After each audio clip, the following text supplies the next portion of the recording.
Good morning and welcome to the 32nd meeting of the Local Government and Communities Committee in 2019. And can I remind everyone present to turn off their mobile phones.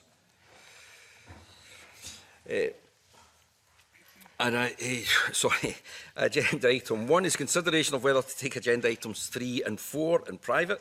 Item 3 is consideration of evidence heard today on Period Products Bill. Item 4 is consideration of our work programme. Are we all agreed? Yes. Thank you. That is agreed. Agenda item 2, the committee will take evidence on the Period Products Free Provision Scotland Bill from 2 panels today. I welcome Monica Lennon, who introduced this member's bill. She may wish to ask some questions of witnesses in each panel once committee members have finished with their questions. For today's first panel, I would like to welcome Nicola Bristow, Community and Grants Coordinator, Plan International UK, Ellie Dixon, Policy and Parliamentary Manager in Gender, Erin Campbell, MSYP for Midlothian North and Musselburgh, and the Deputy Convener of SYP's Equality and Human Rights Committee, Scottish Youth Parliament, Siobhan McCready, Equality's Stand Down Officer, Unite the Union Scotland, and Erin Slavin, co-founder of On the Ball. Thank you all for attending and thank you for your written submissions. But we'll move on straight on to questions from members, and I'd like to start off with Sarah Boyack. Thanks very much. It's great to see everybody here today, and I want to thank everyone for their evidence in advance. And the first question I've got is about the extent of period poverty in Scotland. And I'm very keen, in some of the submissions, we've got quite bold statistics about the number of women and young girls experiencing period poverty. So just like almost like a reality check on the extent of this issue and what it means for young women. And I don't know who would like to start off, because I think you've all given us a degree of evidence on this. So I'm Nicola from Plan International. We carried out a survey of over 1,000 young women, and that was in 2017. And our broad statistic that we found was that 1 in 10, and it's a very widely used statistic, had struggled with period products. What we found from the work that we've done specifically in England, and not because we haven't got a specific project in Scotland, is actually that there's a lot of localised information and data that's missing, and where councils have gone out and done their own surveys, what they found is there's a variance there. So there's a need, but from a broad understanding, we know that this exists, and when we're working at localised grassroots level, we're finding that the products are being used, the education is being accessed, and they're reporting that our findings are actually reflective of the survey that we did. Thank you. Erin, yeah.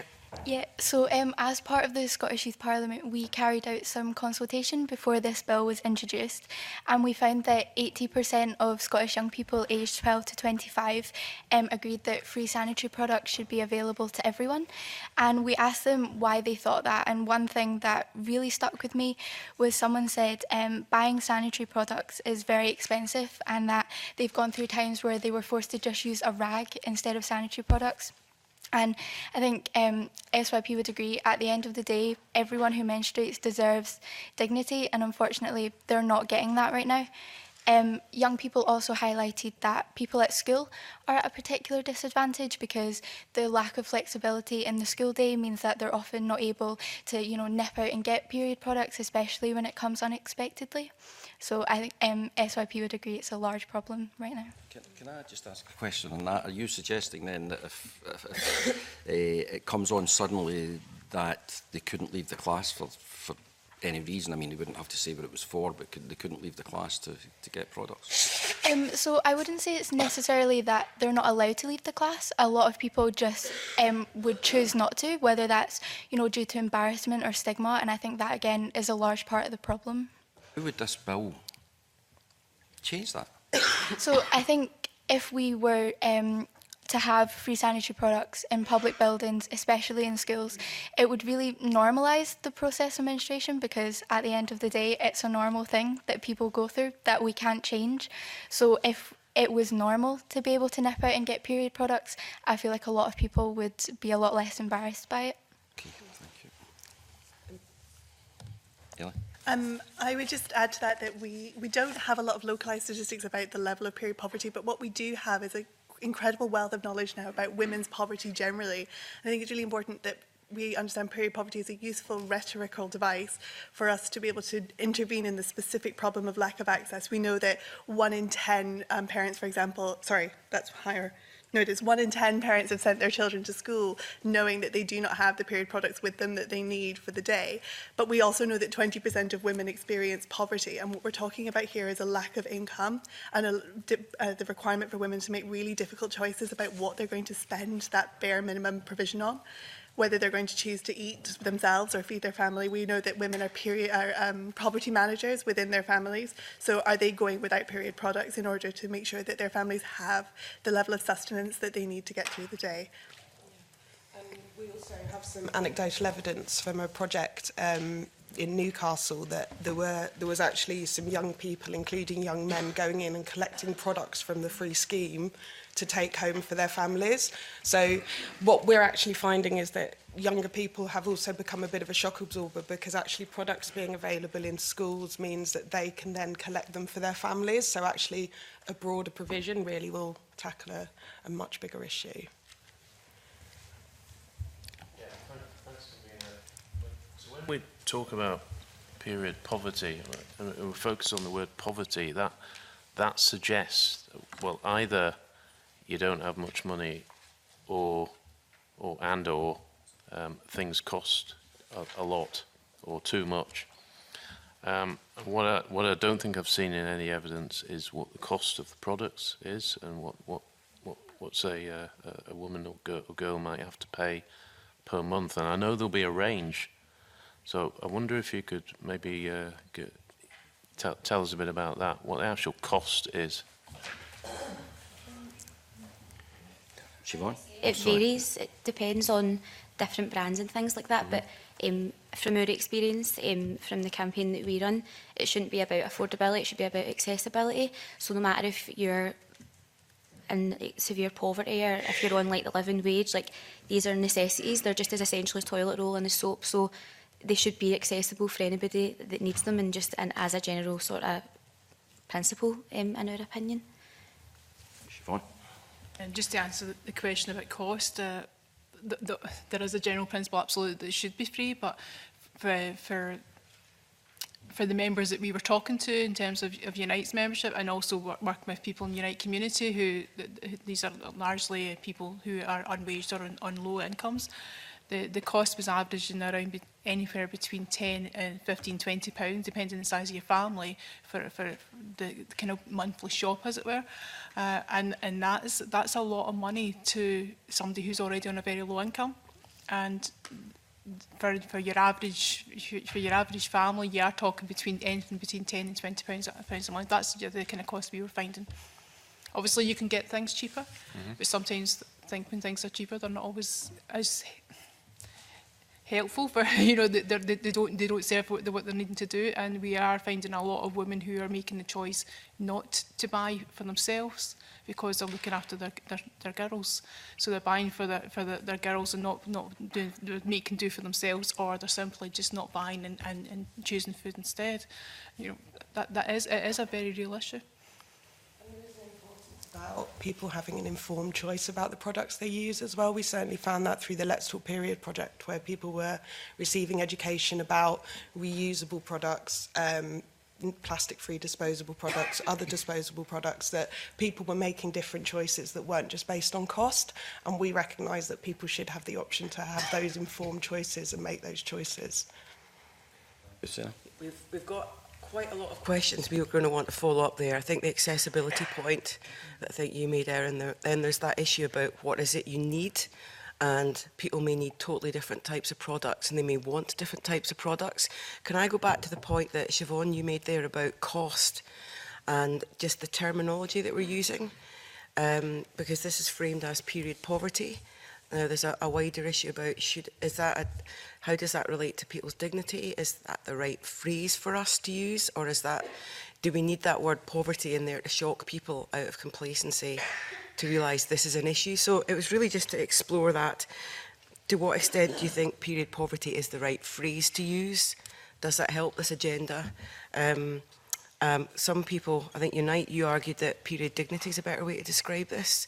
So I'd just be interested in the range of views that we've got in the panel in front of us as to what is the right way to describe this? And for people who are experiencing this lack of access to something that most of us take for granted, what is the right phrase and what will help us address the issue? And you might want to start off, Siobhan, because you've challenged the term. In terms of dignity, you know, for us as a union, we are dealing with women who can sometimes work in heavily male-dominated industries. You know, for example, construction, elsewhere where there isn't even access to a toilet, let alone, you know, one that's comfortable for a woman who may find herself in a position where she suddenly has to go to the toilet and there's nothing there. So for us as a union, it was very much about the dignity that employers need to provide for women workers. And that is a campaigning issue for us. So for us, the period poverty, while absolutely we totally support the notion that low-paid and people who are on limited incomes, absolutely, this is a fundamental human rights issue. For us, we layered on the dignity because for our members, when they were reporting back, it was actually about access and being able to go and get products quickly when you need them, perhaps having to change your clothing and whatever else, in a situation where employers sometimes are pretty unforgiving with these things. And it was about raising awareness for us about the situations that women find themselves, particularly women who are now in more and more workplaces that they weren't traditionally in. And for a lot of women working on in their lives now, finding themselves in the menopause, which brings another whole slate of issues for women around this issue. So I absolutely get why it's period poverty, because I think it is a bit of a shock realisation for people that actually, for a lot of women, they're making really quite undignified choices, and really it's uncomfortable and it's and really deeply unpleasant for people. So for us, we absolutely, the issue around period poverty, it hits, it resonates, and it's for somebody who up until this week was working in the community before I went to work for Unite. I know that the pilots that have already been rolled out in the community, it is about that issue, about raising awareness of the situations that people are living in right now, and for some people, the really horrible choices they're having to make. So the period poverty tag, I suppose, resonates with people. People get it, and actually starts a conversation, a dialogue around a much wider issue about poverty, and I think that's really helpful. However, for us as a union, the dignity is about a wider issue, and it's about access and reducing the stigma and the issues that come around with that. So it was a kind of dual thing. So. Just, I'll let you in 2 seconds, Ellie, but we've got a lot to cover, and we've got timing for about another hour or so, and that's because we've got another panel coming in. So could I ask, not everybody has to answer every question, and if you could answer them just a wee bit shorter, so that we can get through as much as we can. I wouldn't want us to miss out on any of the points that it's important to raise. Ellie, you wanted to come in? Yeah, as I said in my first answer, I think period poverty is a useful device, but we shouldn't ignore the fact that we're talking about poverty. And when we're talking about women who can't even afford the £15 a week, £15 a month for their families, that's quite an indictment of the state of women's budgets and the state of the choices that women have to make. So it is about dignity, it is about poverty, but it's also about equality. It's about sending the message that women and the natural fact of being a woman is just as taken care of by our employers and by our public services as just the fact of being a man. And it's also, I think, really important that we don't lose sight of the fact that some women don't have control over the choices about how money is spent within their families. We know that financial abuse is a serious issue within domestic abuse, our understanding of domestic abuse, but control of reproduction is also something that we see. And we also shouldn't forget the fact that many women are just simply caught short. You know, they may plan to take stuff with them and forget. It's just a matter of their dignity and just about moving around the world. And I think sort of through the research that we did, we uncovered that actually access to products is one factor, but actually a lack of education and consistent education about bodies is significant. And then there is a huge stigma and taboo that exists within society. So it's kind of, we term it the toxic trio of issues that sit around period poverty. But I think, I mean, one of the surveys we did talk to girls and other menstruators about the stigma and the taboo, and they found that 1 in 5 were being teased or bullied at school around their period. And that's actually quite shocking as well. So if somebody's not leaving the classroom, actually, that could be as much to do about the lack of normalisation of it in society. So I think where it's so important for the access, and it's important to focus on the poverty angle of that, but actually there's a whole range of reasons and a whole range of issues that sit around menstruation that can be supported and covered, and universal access and exposure to products in the same way we're exposed to toilet paper actually will go a long way in solving some of the bigger issues. Yeah, thanks for that. I think that's really useful because you don't actually have to agree or not with that term, but it's what it layers out, what it then lets us into as a discussion. So thanks for those opening comments. Okay, thank you. Andy? Very much, thanks for coming along. I mean, I note the term period poverty doesn't appear anywhere in the bill. This is, you know, it's a background policy issue. But I just want to explore sort of one of the tensions in the bill. I mean, the bill's designed to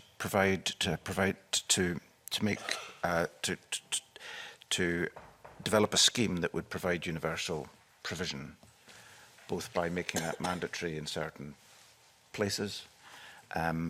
And I note that ministers may then make, as part of that scheme, provisions whereby individuals may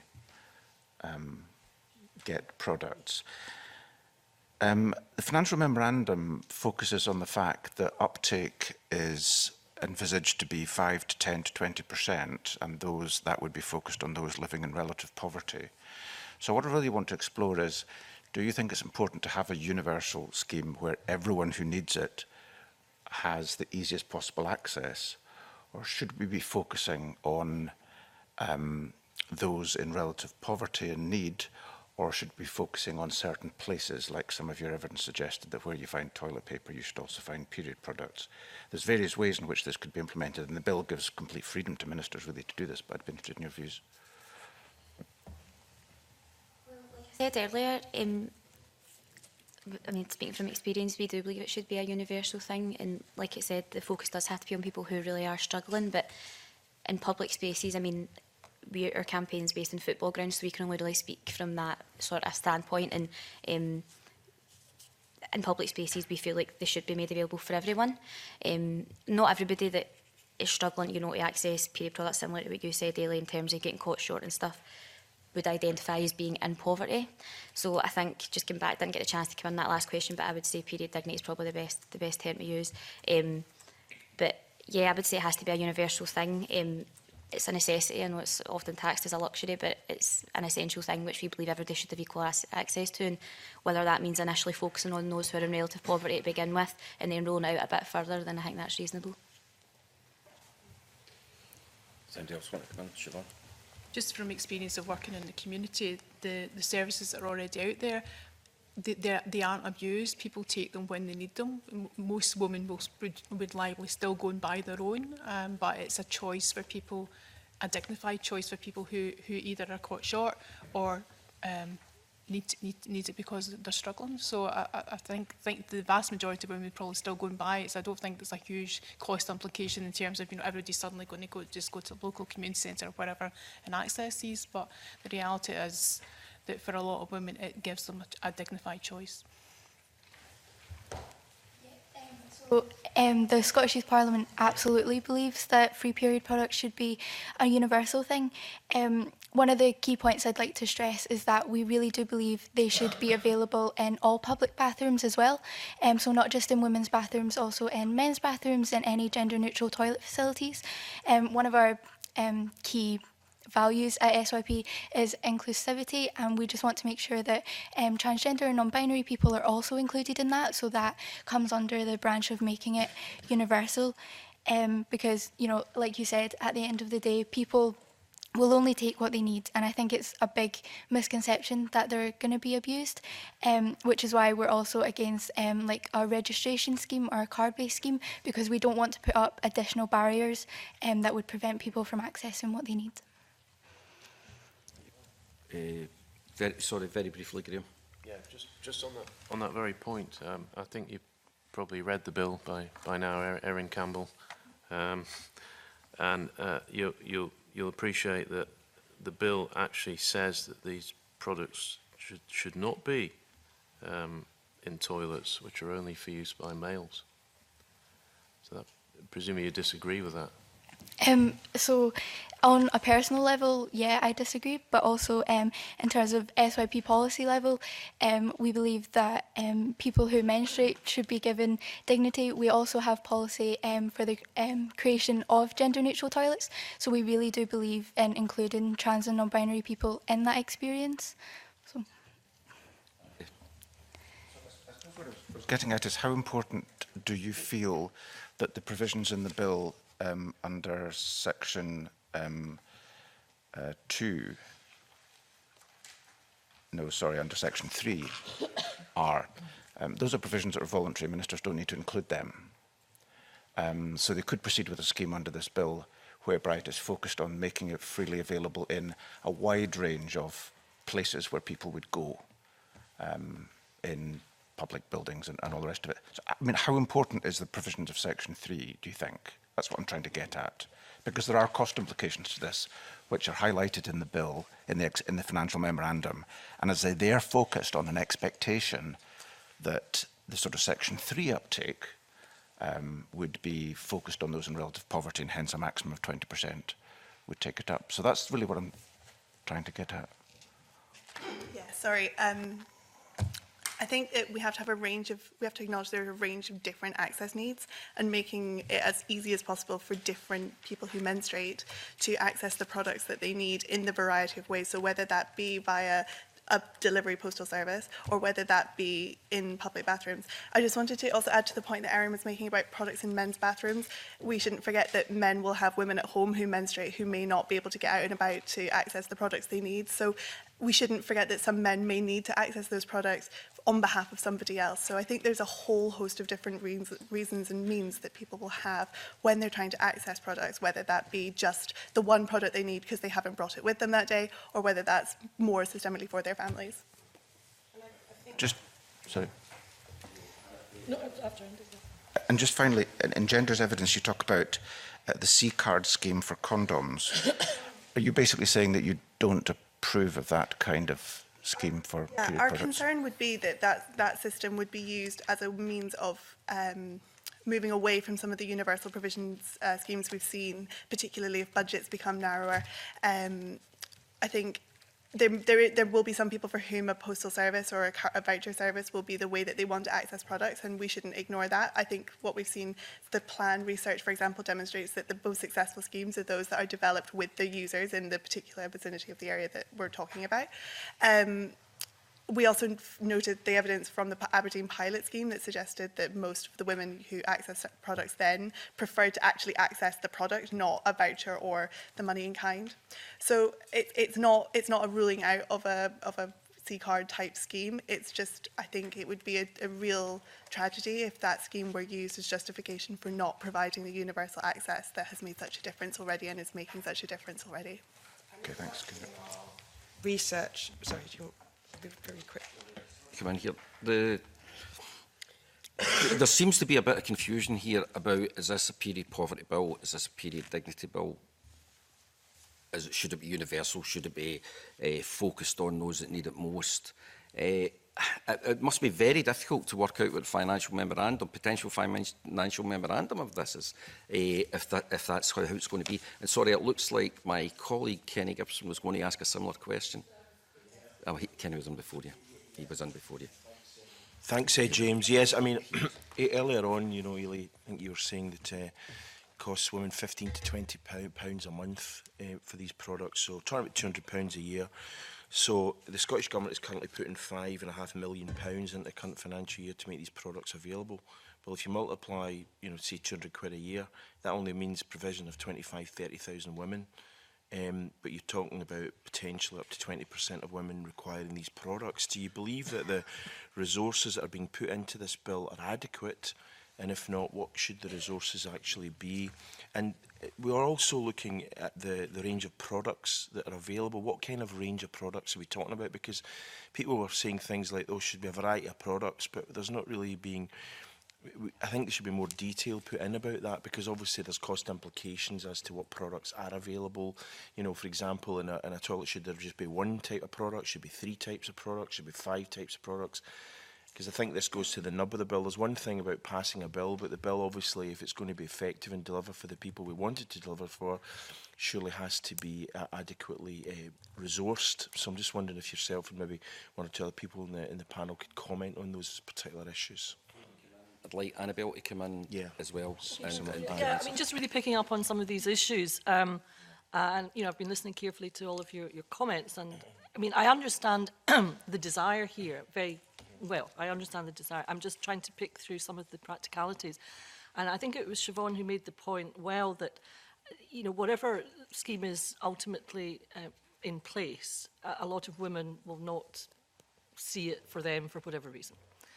So therefore that begs the question, I think, as to legislators, what kind of scheme do we seek to provide for? Therefore, because obviously public resources are very tight and we want to ensure that those women who need it most get it.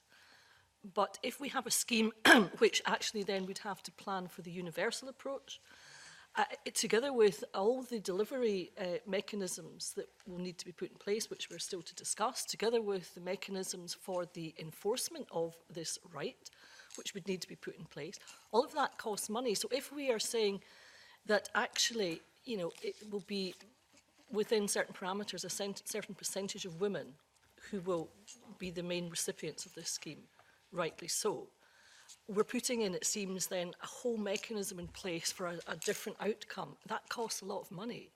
So it's just really to try to get to the heart of what it is we see we're seeking to do here. Because I don't think the financial memorandum really stacks up, actually, if you take into account actual costs, but that's another issue as well. What are we seeking to do here? Because I think we've all got very worthy aims, but we need to ensure that we come up with a piece of legislation that is practical and affordable.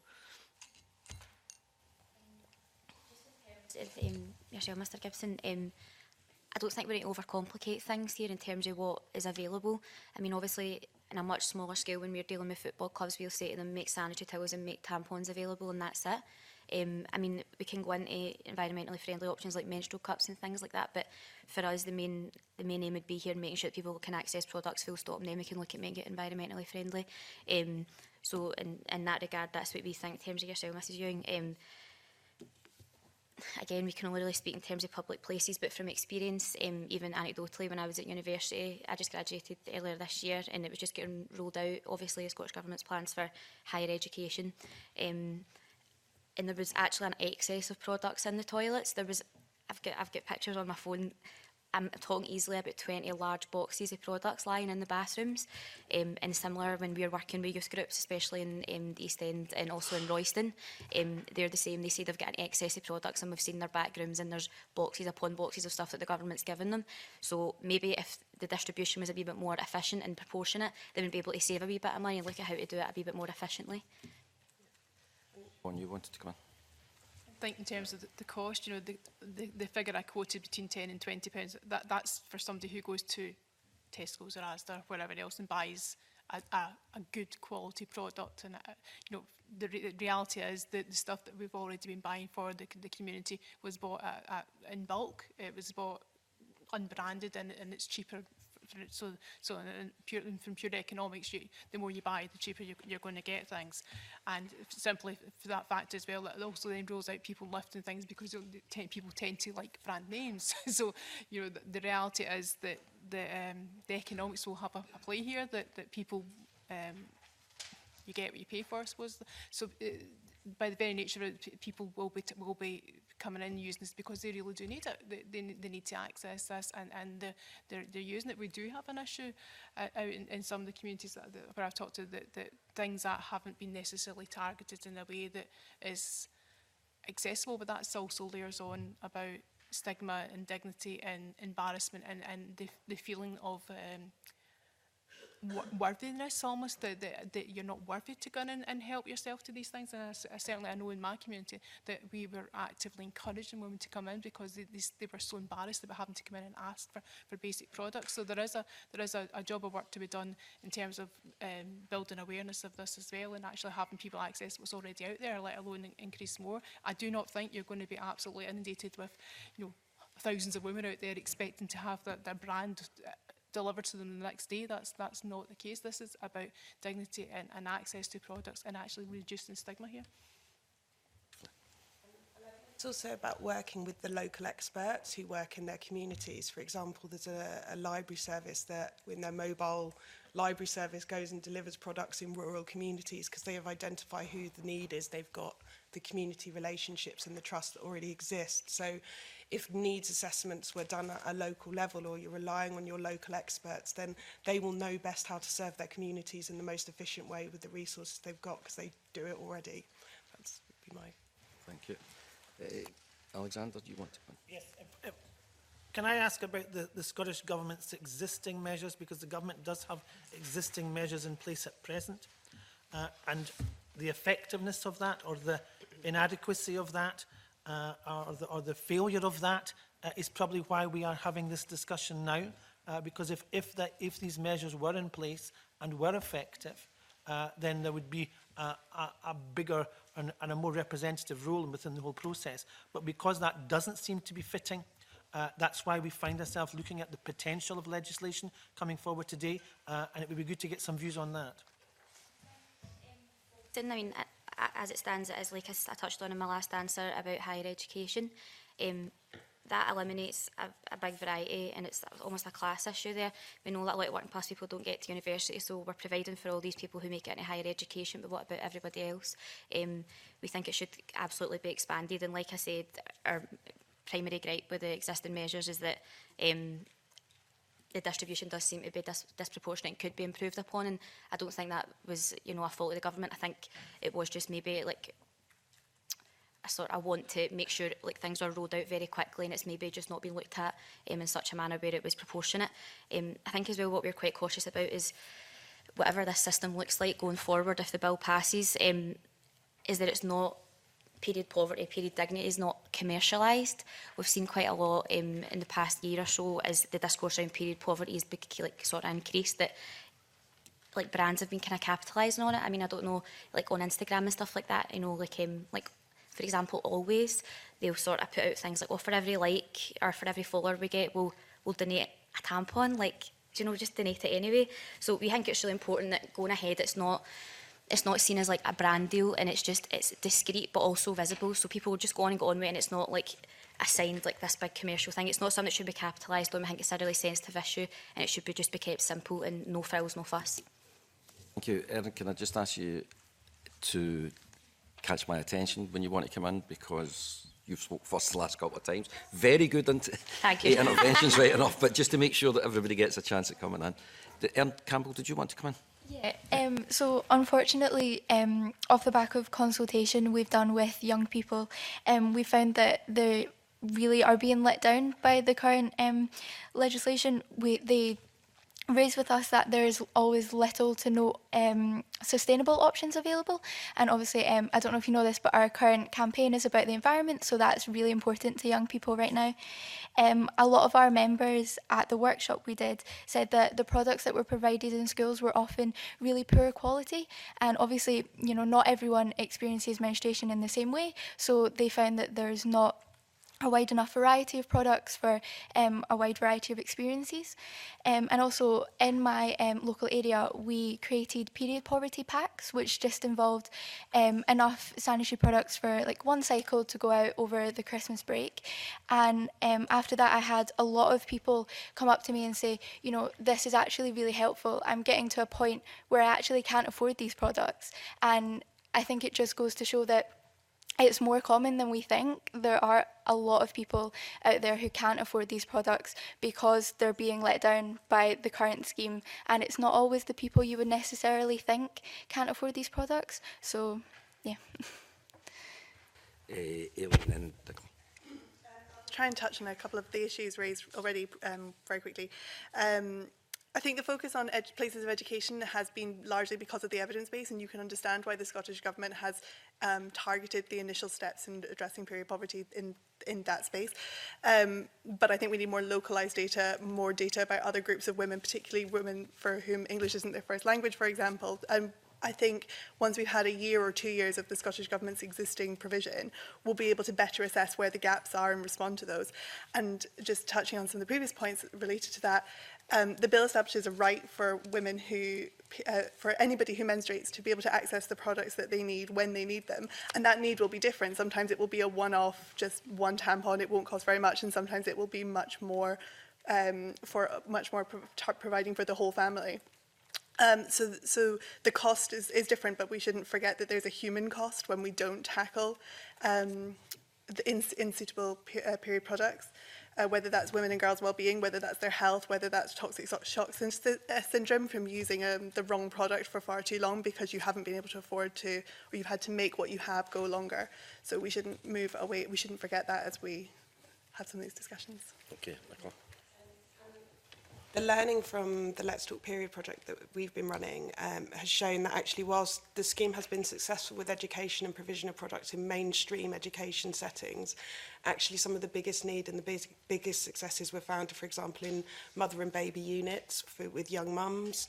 It was found in sheltered accommodation where a drop-in session that informed people about products, and what they found in those schemes is before there was just a box in the cupboard and no one had had any educational support, and no one was using them.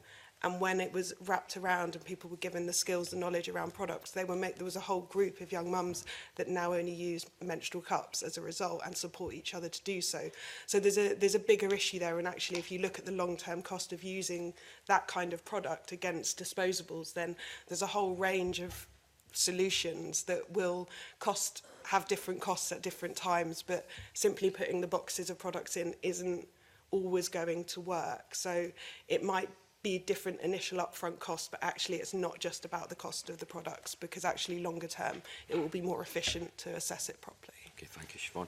Some of the best evidence and we found for what works is actually working in community centres where the local communities are made aware that these things are there and they can access them, because we've had in our area we've had food banks, clothes banks, and also nappies as well.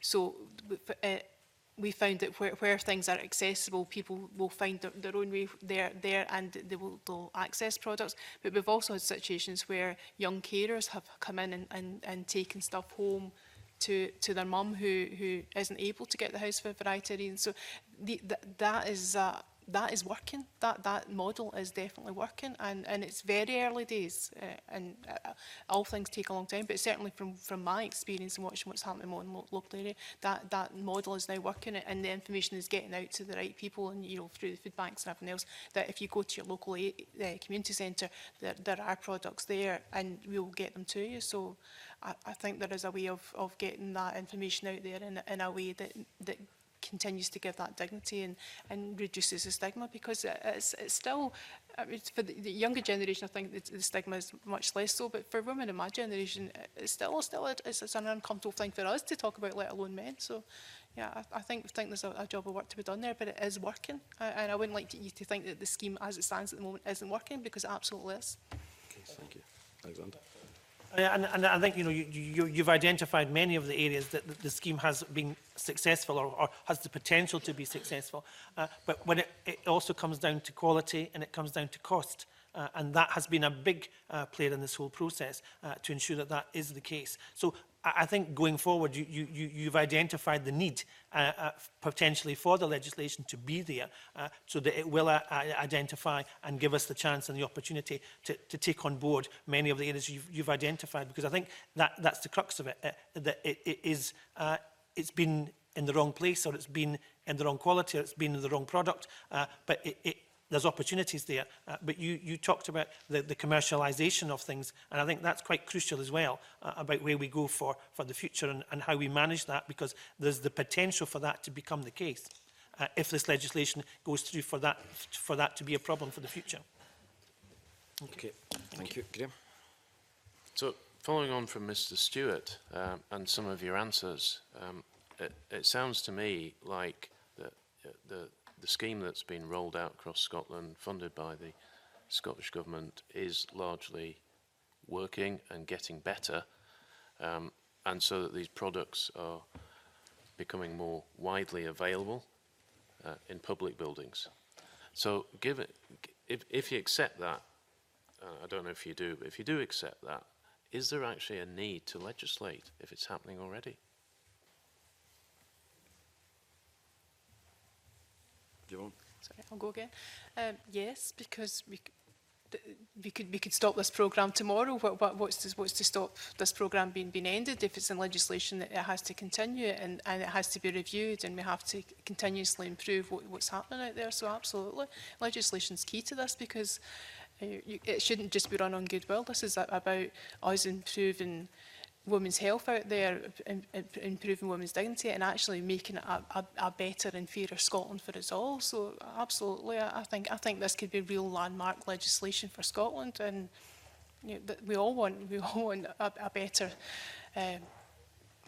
community out there. We want a better way of life. So absolutely, without the legislation, what's to stop? It's stopping tomorrow. That wasn't very that was a bit clumsy, but I'll come back on that, because what you're trying to get to is a point where it is normal for these products to be available, as is the case with, say, toilet paper, right? So you wouldn't go into a toilet and expect there to be no toilet paper. It's just widely available. Now, we asked the question, is there a law that requires toilet paper to be put in toilets? And there isn't. But that's normal. You know, it's just, you just would expect it, but you don't need a law for it. It's just done. So do we need it? If it can become normal for these products to be available, why do you need a law? First of all, Erin, because you put her hand up now, and then Ailey, and then yourself, Phil. Forgive me, Mr Simpson, but there isn't a law for there to be toilet roll in toilets, but I don't know if it's enshrined in law, but we're not expected to pay for toilet roll. You know, we go into toilets and there might not always be toilet roll, but we definitely don't need to pay for it, and largely in a lot of toilets there is period products there, but we need to pay for it, and that's not what this legislation is about. It's about making them free. So whether that's making free vending machines, free at the point of use, whether it's donating products, then I think there definitely is need for legislation.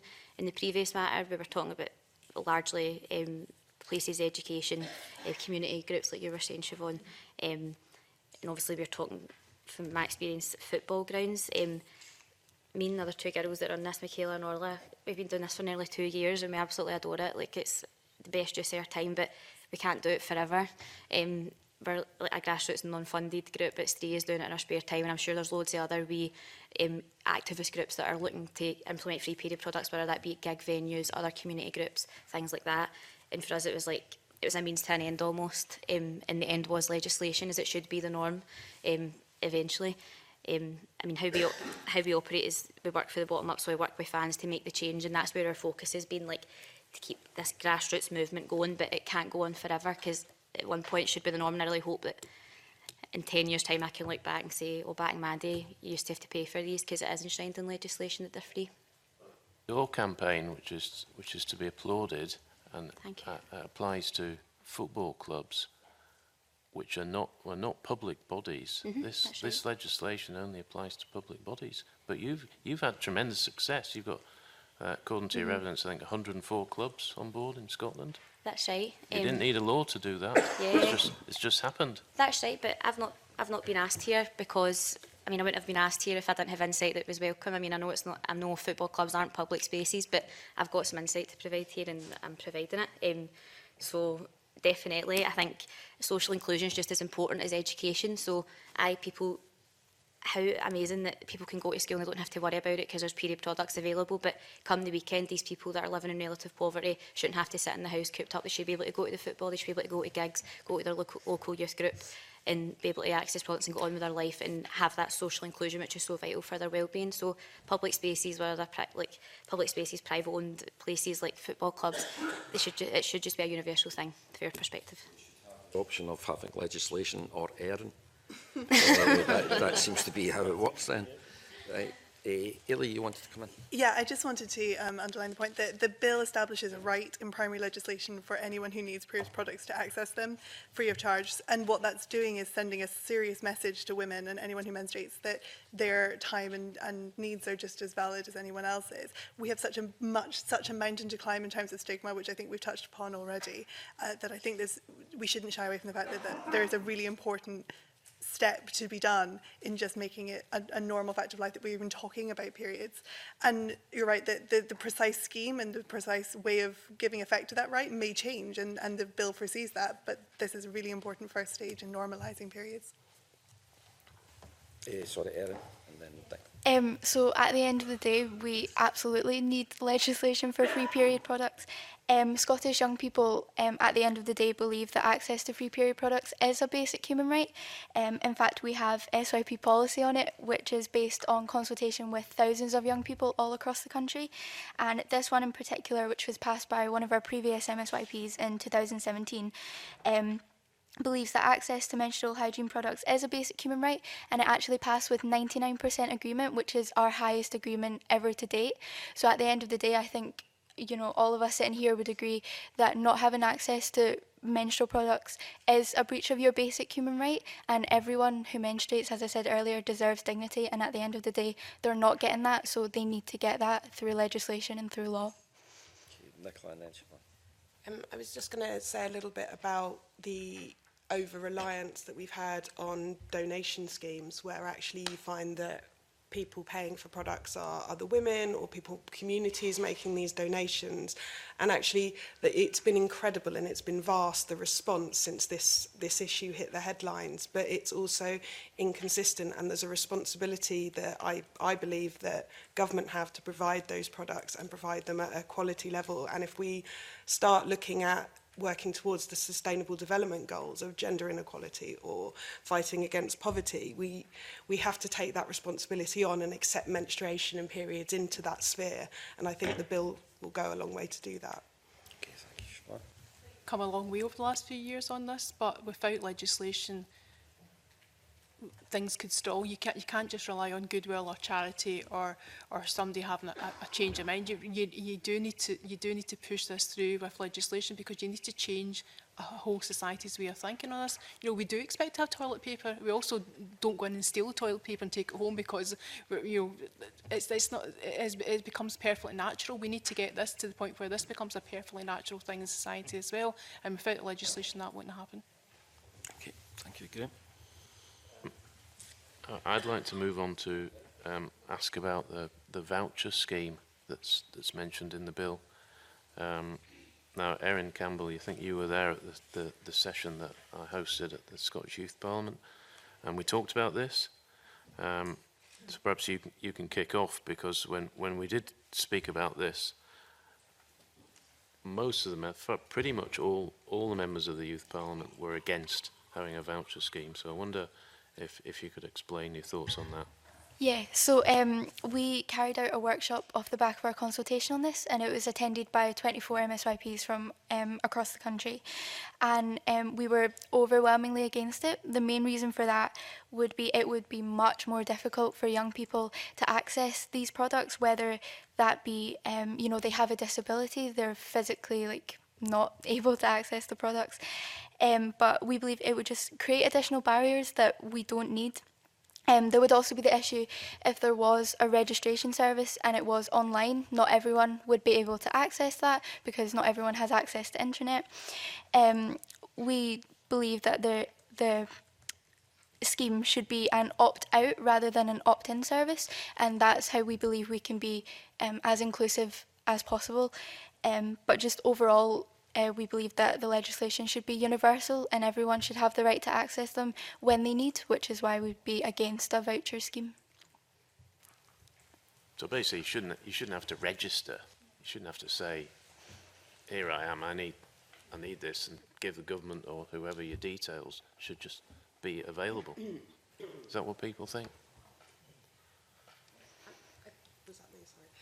I think the issues that we've all identified and that have been identified in research that sit around stigma that sits around menstruation, and then if we look at the stigma that exists around poverty and people putting their hand up and saying, I'm worried about this, I can't do this, that will actually prevent people who are in need from accessing things.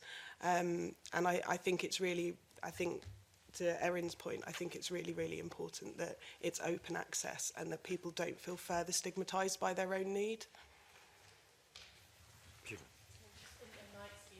Who most need it are the ones who are almost guaranteed not to come looking for it and won't ask, and they're so embarrassed and they're so depressed in the situation that they're the least likely to come and register. I think you absolutely do. This is about changing society and culture and expectations out there, and putting it onto some kind of registration scheme risks those who most need it actually missing out because they simply don't do it.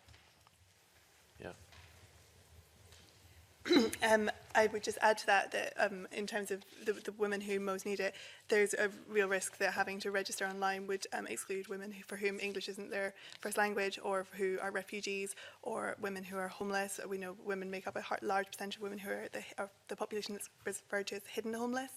Those who can't get online, those who experience control or within their relationships. So I think we should try and avoid putting barriers in place as much as possible.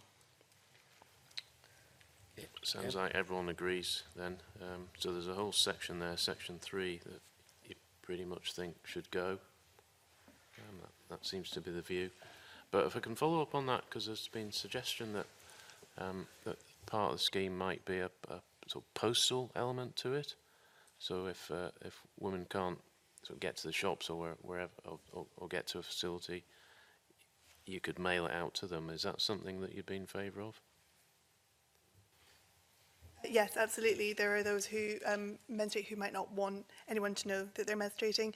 Women also do the vast majority of unpaid care, may not be able to balance their caring responsibilities with just being able to nip out and queue in a pharmacy or go to a public building to access the products they need. So there are a multitude of reasons that people might want post. And also rural communities as well, where we have people living quite far away from being able to access anything. In which case you would have to say who you were and where you lived, so there'd be an element of registration if in that. Do it, yeah. Yeah. Okay, thank you. Erin, you wanted to come in at this point. Just to kind of reiterate your points, the Scottish Youth Parliament would very much be in favour of a delivery and collection scheme, again, to be inclusive to people who perhaps have a disability, or even those who, like you said, live in rural areas, or even just can't afford public transport. We believe that whatever we can do to make the service more universal and inclusive can only be a good thing. Okay, thank you. Annabelle? Up on this particular issue. So if this were to be provided for, I mean, there would have to be a mechanism in place. So eligibility, this, who assesses that, the administration of that, and that therefore brings with it costs. And that goes back to my original point, which is if the bill is about period poverty, so it's the women who are in that position that need the product more than anybody else. And we have a finite amount of money to spend on things that are good. And therefore, how do we best spend that money? And so the issue of delivery, again, it's all very well to say this is great, but it has to be paid for. So again, it's a question of the efficacy of that versus what the overarching aim, it seems, of the bill is. And I just wonder if you care to comment on that. The whole layering on of bureaucracy needs to be stripped back as much as possible, because that's where you do end up with people being paid to do things. And if you strip back that and actually make it an open and inclusive process that doesn't rely on all that, and it isn't means tested and it isn't vetted, then you actually strip away a lot of the cost involved in this. In my view, I can give an own example. My daughter is quite severely disabled. When she was a child, she was qualified for nappies, free nappies. We went once, they weren't very good quality, they weren't really good, so we never got them again, we just bought them. But that was a choice, we had a choice, we could go and use them or we didn't, and we chose not to do them. But had I been in a lower income, I would have probably had the choice and just taken them anyway, because it would have saved us money. But that was a choice. But nobody abuses that system either, and it works perfectly well out there. So just one example on the personal. Hear what you say, Siobhan, and you know, I understand very well the point you're making. What I would think, though, is that I don't think anybody really, certainly around this end of the table, is suggesting that we need to guard against abuse. I don't really think we feel that there is likely to be any particular degree of abuse. It's rather to get an efficacious scheme that is value for money and is delivering to the women who need it the most. And I think that certainly is what informs my question.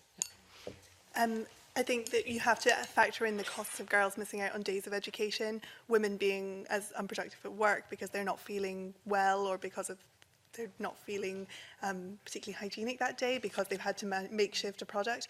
You also have to factor in the cost of life-threatening illnesses if the wrong period product is used or used incorrectly. So there is a human cost, and there is, if you like, more extrapolated costs that we have to try and factor in as well. I think it's really hard to put a cost on what is essentially women's dignity. I know, but the government's got to come up with money, so somebody's got to put a cost on it.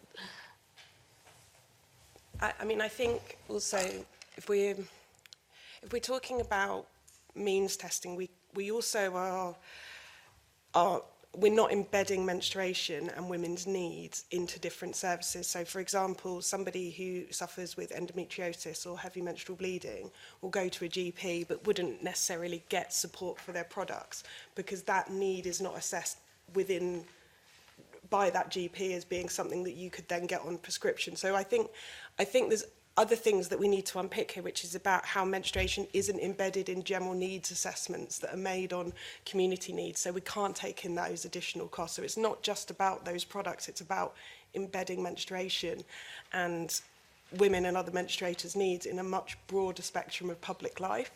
And so I think those additional costs will start to become apparent, and I think it's something that needs to happen. But means testing for specific access schemes, when we've got really, really strong local community organisations that will be able to help us develop and deliver really, really efficient systems and assess that. And that's the other point, is this is all happening very, very quickly. Like, periods started only sort of 5 years ago in conversation, and actually there is scope to test and pilot and get those assessments back and really figure out what works and make it as efficient as possible without overburdening it at the start, would be my view. Andy? Yes, just very briefly, following up from Annabel Young's question about who pays. I mean, Section 8 of the bill says that Scottish ministers may make such payments as they consider appropriate. It's not mandating Scottish ministers to pay for this scheme. And following up Graham Simpson's question about toilet paper being a lawful requirement, I've just looked up the Workplace Health, Safety and Welfare Regulations 1992. It is a legal requirement in workplaces. A supply of toilet paper, and for female employees, a means of disposing of sanitary dressings. So I suppose my question is, given that workplaces are obliged to provide toilet paper and they're obliged to provide a means of disposing sanitary dressings, why shouldn't they be made obliged to provide the sanitary dressings themselves? Just part of what you have to do at workplace. Certainly, from Unite's perspective, every negotiation we now get into with employers, we're asking for this as part of the terms and conditions and promoting it. So, and I think many other trade unions are doing it as well. I know CWU and Unison have been very active in this. So certainly from a trade union bargaining perspective, that's what we're going in and asking for employers. And a lot of employers have been really good in this and already doing it. So we've seen huge progress even just in the last year. So absolutely. But the point is, this is a statutory obligation on workplaces to provide. So I'm asking you, do you think there should be a statutory obligation on them to provide it, in which case they have to pay for it? Don't know. Is that within That's the okay. realms of the Scottish Government to do that? Okay. Okay. All right, any other questions? In that case, Monica, I believe you might have one or two questions. Thank you, Convener. It's great to be back at the committee, and thank you to the panel. There's a couple of points that I can come back on when I give my own evidence, but I'll stick to questions for now. I think it's really apparent that there's been fantastic progress in a short space of time, and I think the Scottish Government and local government and our partners in education, there's a whole range of people, including the third sector, who've contributed to that. But what I've heard today is that still unmet needs exists, and there's a lot of hidden poverty. and there's just fundamental issues about access. So I know you were asked about the extent of that unmet need, but given that there is variability in how schemes are being delivered, you know, does the panel agree that a universal scheme which provides a right to everyone would be the best way to meet any gaps in that provision? Yeah, absolutely. I think there's already good practice out there, even just from the last couple of years, I think. So getting out there and talking and finding out what the good practice is and rolling out a scheme based on that and constantly reviewing it is the way forward. But we do need one scheme that works across and takes account of the regional issues and the geographical issues across Scotland as well. But one scheme that runs without a hugely administrative overly complex process, absolutely. Can I take it as a general consensus? Yeah. Right, thank you. We talked a lot about, I suppose, people's like everyday needs, whether they're in the workplace, they're at the football, they're in school and education, they've been caught short. But in terms of accessing someone's monthly supply, or when they need to have, you know, a supply of products at home, at the moment, how is that need being met in communities? Yes, sir. I nearly done it again there. I think what Siobhan was saying earlier about a lot of it coming for community groups, and certainly for your experience working in communities in Glasgow, youth groups as well. For example, youth group in Royston Youth Action, they've got a supply at their front door where young people and their parents just come in and leave with what they need. But I think to put that kind of pressure on those groups isn't really fair. I think there should be something that's more succinct and clear that people can access, whether that be in other public spaces and even like libraries and local areas to them that aren't, you know, that are accessible and they don't have to, you know, travel very far to get there, and without kind of putting too much financial or otherwise pressure on smaller kind of groups that are reliant on funding. So I think it's also worth looking at what pre-existing distribution schemes exist and work. So I gave the example of mobile libraries, and that works in a really rural area, and that accesses communities, and they're able to do that. And if there's other distribution schemes, so there's other commercial, smaller period product providers often that focus on reusable and plastic-free products, where I can go online and I can register and I can have them delivered to me every month, and I can pay for that with my credit card. So actually there are those pre-existing distribution mechanisms out there, and people are doing it successfully. It's about how to do that at scale. But I think if you're able to assess what works currently, then there's potential to embed period products within those already without overburdening smaller community groups. Yeah, so just in terms of how it's currently working at a local level, at the workshop, one of our MSYPs raised that she finds, particularly in sports clubs, the products that are available are often really poor quality, and they're also really hard to find, so they're not like advertised about, and they're quite difficult to find. So I would definitely say there is huge room for improvement in terms of how they're available in local areas. It's also worth noting the increased use of food banks over the last few years, and the increasing requests for period products within food banks. But of course there is a referral mechanism for most food banks in the UK, so you already have to be able to access the food bank in order to access a month's worth of products for you and your family there. And obviously that referral process misses huge groups of women who are incredibly vulnerable, refugee. There was just a report out by Bloody Good Period last month, I think, which was looking at the experiences of refugee women, and 75% of the women they spoke to had not been able to access period products. So they're still missing out hugely vulnerable women. I wanted to ask about the voucher scheme, but just before that, I think Nicola, you mentioned endometriosis. There's been a lot of discussion about dignity versus poverty, but it's actually making sure there's provision for everyone. At the moment, well, we know around 1 in 10 women have endometriosis, and it goes undiagnosed for a very long time, which doesn't help. But for women like that who have very heavy or very irregular periods and have additional costs to manage, if they're not being referred to a food bank because they might not be low income and they're not in education. Where do people in those situations access monthly supplies? Under the current schemes, have you got any sort of knowledge of that? No. I think, so for example, there was a school scheme that I came across where an individual had to sign out an individual pad. So, and then every time you wanted a pad, you had to sign out for it. And that obviously was very overburdensome and had a huge amount of stigma attached to it for that young person accessing that product. So if you then imagine somebody that might have to use 2 pads at a time, trying to sit through a lesson or a workplace situation. So I think allowing people to assess their own need is also really, really critical in that, and letting them have access to the number of products they have. But I know that GPs, for example, when they make those diagnoses, there's no mechanism for them to offer support for products for women or young women or other menstruators. Sorry, Nicola, I didn't mean to interrupt. Can I just ask a question about where they sign out? Is that in Scotland, or is it? It was a very unique example in a small school where they'd developed their own mechanism, and they came to us for some advice and some support, so no. Okay, thank you. Monica. I'm not sure if Erin Campbell wanted to come in yet.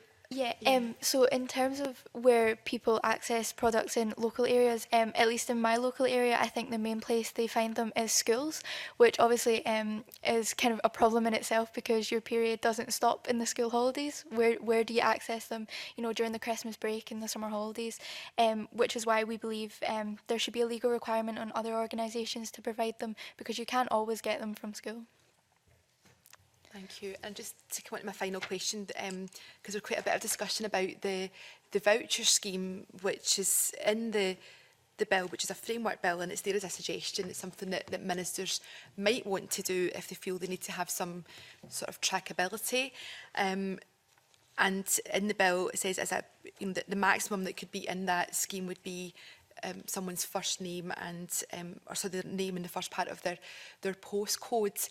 I think there's an appetite to keep the scheme really, really simple. So is it the mood of the panel that there's no need for any kind of voucher scheme or registration, except whereby people do want to opt in for a delivery service?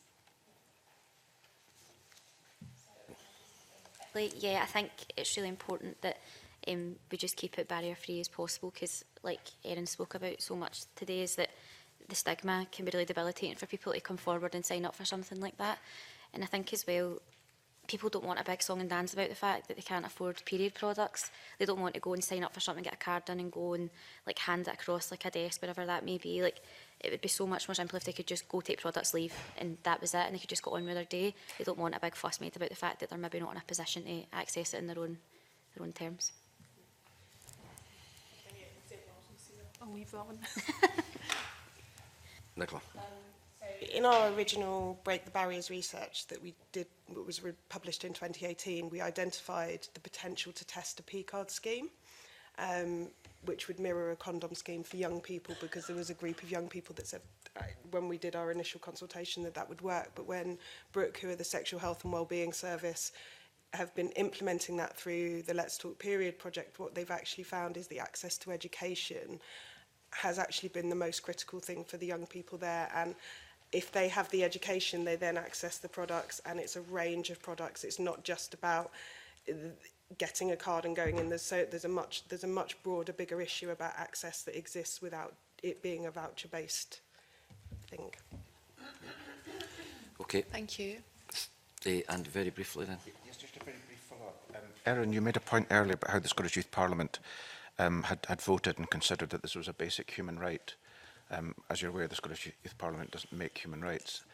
So I'm just wondering, do you have any, are you claiming that this is a human right under any of the articles of the European Convention or the UN Universal Declaration? So I don't feel like I know enough about the details of that to comment fully, but our consultation, our most recent manifesto, for example, was based on the views of over 70,000 young people.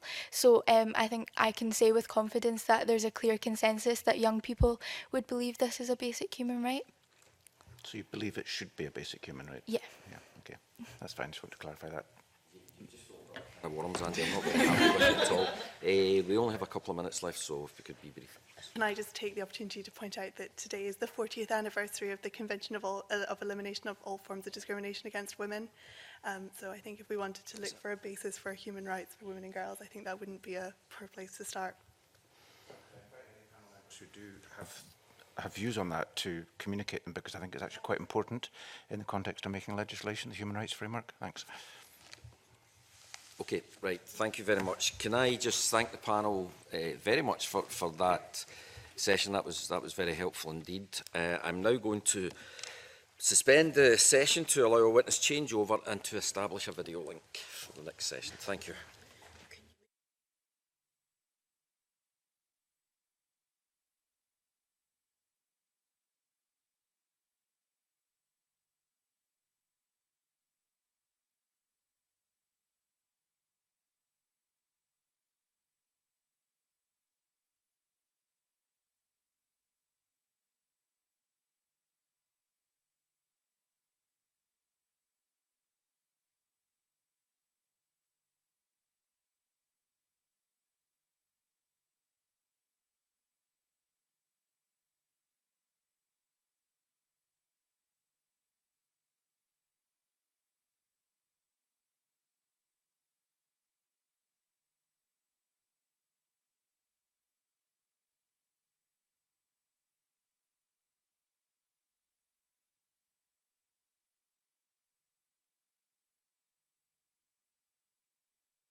You to put the microphone as close to you as you can.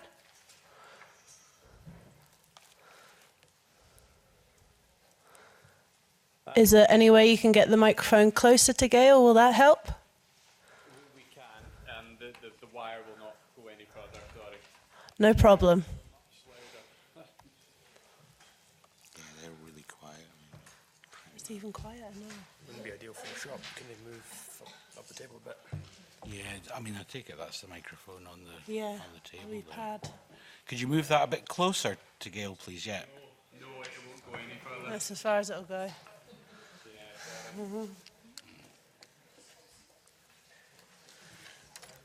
Would it be closer if she swapped seats, maybe? It's just to help us to be able to hear you.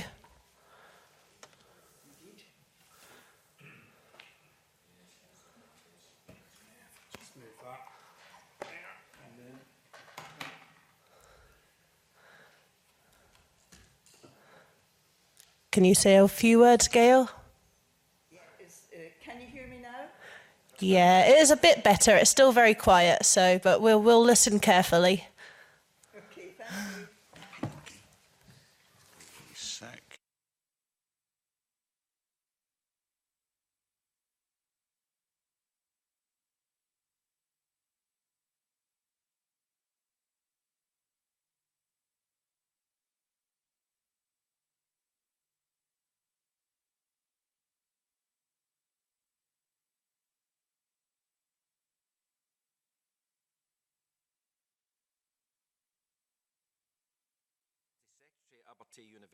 University Scotland, Councillor Alison Evison, President of COSLA, Celia Hodgson, Chief Executive Hey Girls, and Gail Anderson, Chief Executive of the Orkney Partnership by video link, and Carolyn Hope, Acting Senior Manager, Facilities Management, North Ayrshire Council. As you can see, Gail Anderson is on the video link, and we will need to be mindful of the possibility of slight delays down the line during our discussion, and obviously we're going to have to listen very carefully as well. Can I thank everybody for their submissions, and we'll move on straight to questions. I'd like to ask if you could introduce yourself by explaining your organisation's role in delivering the Scottish Government's existing programme of free provision of period products. Who would like to go? Councillor Alison Evison, I'm President of COSLA, and our COSLA is obviously the voice of local government in Scotland. We represent all 32 local authorities, and we have been supporting the local authorities as they have been delivering the services that are currently available through the Scottish Government. I think the main point to bring out from that is that each authority and each community within each authority does things differently to meet their own particular local needs, and that localism is really, really important. We're able to bring people together to talk together about good experience, good practice, and in fact tomorrow a meeting is being held from people from all around the country who are involved in this to actually discuss and begin to look at the data that is already being analysed, because obviously work has been in progress so far, and it's important to evaluate, to analyse the data to see how effective it is, and to review to go forward. So a lot of the information I'm able to give today is based on initial evaluation, but bearing in mind that it is initial evaluation because that is ongoing from tomorrow onwards. Yes, it's a shame you didn't have the meeting yesterday. You could have answered the next question as well, because I may as well ask you this one as well. How effective do you find the Scottish Government's existing measures have been? And if you want to answer that, and then everybody can answer both questions. I think in some areas it's been very effective. It's made a huge difference, and I think one important effect of it is getting people talking about it and seeing the potential of what could be done and how we could move it into other areas as well. The nature of the distribution at the moment means it is not everywhere, and as we've already had comments this morning as well, that the current system is not sustainable and that it is based on money giving out. We need something that's set in legislation and more long term and permanent as well. So the money being provided has given potential for lots of areas to develop good practice, and it's been seen to do that in local areas. We need to look at how effective that's been and learn from that and spread it elsewhere as well. Okay, thank you. Caroline, do you want to come on? Yep. Caroline Hope, North Ayrshire Council. So my role is the Senior Manager within Facilities Management, and a key part of my role is to deliver the products to the schools in North Ayrshire. So across the secondary schools and the primary schools.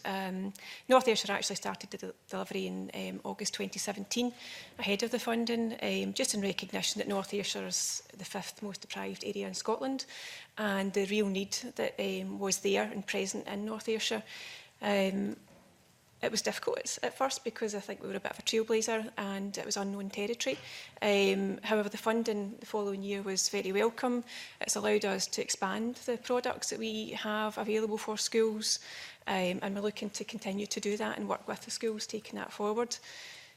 In terms of our delivery across the wider community area has also been really well received as well. We now deliver to 29 community centres and 12 libraries in North Ayrshire. So that expands the provision out with sort of school children and school hours and school term time. There's still a lot to do. We have had some feedback from local community link workers that they are experiencing problems out in the wider North Ayrshire community with people they are meeting through non-medical appointments who are struggling to access products. So again, we're working across different services in North Ayrshire to see what we can do as a council to try and address that need. Obviously funding is an issue because we have a limited pot in what we can do, but we're trying to explore different ways that we can fulfil the needs of everyone. Obviously very welcome this discussion today. I think it's a great step forward. The feedback that we've had from the pupils within North Ayrshire has been excellent. We've had people telling us stories that won't be any news to anyone in here, that they now feel more confident. They can go to PE without worrying about leaking. They can come to school every day. They're not missing school at all. And that impact is huge. I don't think we'll ever really understand what that impact is. So I'm very proud to be part of that in North Ayrshire, and I think that going forward, I'm very pleased to be here today to help in any way that I can. And there's a real keenness within North Ayrshire to support this bill and to take forward whatever we can do as a local authority as well. Thank you. Celia? Hi there. I'm Cecilia Hodson, and I'm the founder of a Scottish social enterprise called Hey Girls. And we are a buy one, give one menstrual product social enterprise. We sell our product online in supermarkets, Asda, Waitrose, the Co-op, Scott Mid. We sell to small independent eco stores and retailers. We supply a lot of corporates, so we deliver B2B products into washrooms. Predominantly our turnover comes from supplying the Scottish Government and an increasing number of Welsh councils with period products. We donate for every single box that we sell. We have a network of over 200 donation partners across the UK who receive parcels every month of mixed products. We believe that it's not actually enough just to give away menstrual products, as you've heard from other witnesses. Education around what is good menstrual health, what's a normal period, how do you tackle the stigma, the taboos, the myths around menstruation, and how do you get women to talk about their periods and access products without shame. And at the moment we're developing an app, a finder app, so that you can just pop your postcode in and find the nearest free product. And we're developing that with Scottish Government and COSLA. So that means that all our councils and our schools and universities can actually put in where product can be found, but also community buildings, libraries, leisure centres can mark where product is. Okay, thank you very much. Sheena. Good morning, and thank you for having me here today. I'm representing University Scotland, which is the representative body for all 19 higher education institutions in Scotland, covering a range of size of type of institution, with about 145,000 female students covered by the topic today. We've been very keen, and I was on the steering group that implemented the Scottish Government scheme. We've been very positive about that. Students have been campaigning on this for a number of years, and so all the HEIs have worked collaboratively together in implementing the scheme. Funding became available, first of all, from September 2018. We have some feedback from the first census point, at the 6-month point from February 2019. More recent figures are just coming in now for the first year of implementation. But just to give you a flavour of those first 6 months, the 19 HEIs had purchased 2.3 million products.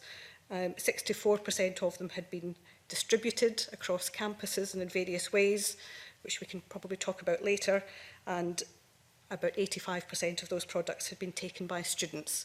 That is an average. There is a range of experience underneath that, but the sector is meeting regularly to discuss implementation and working with student bodies to promote the availability of the scheme. So we welcome the scheme, and I can talk about that later. Thank you very much. Gail.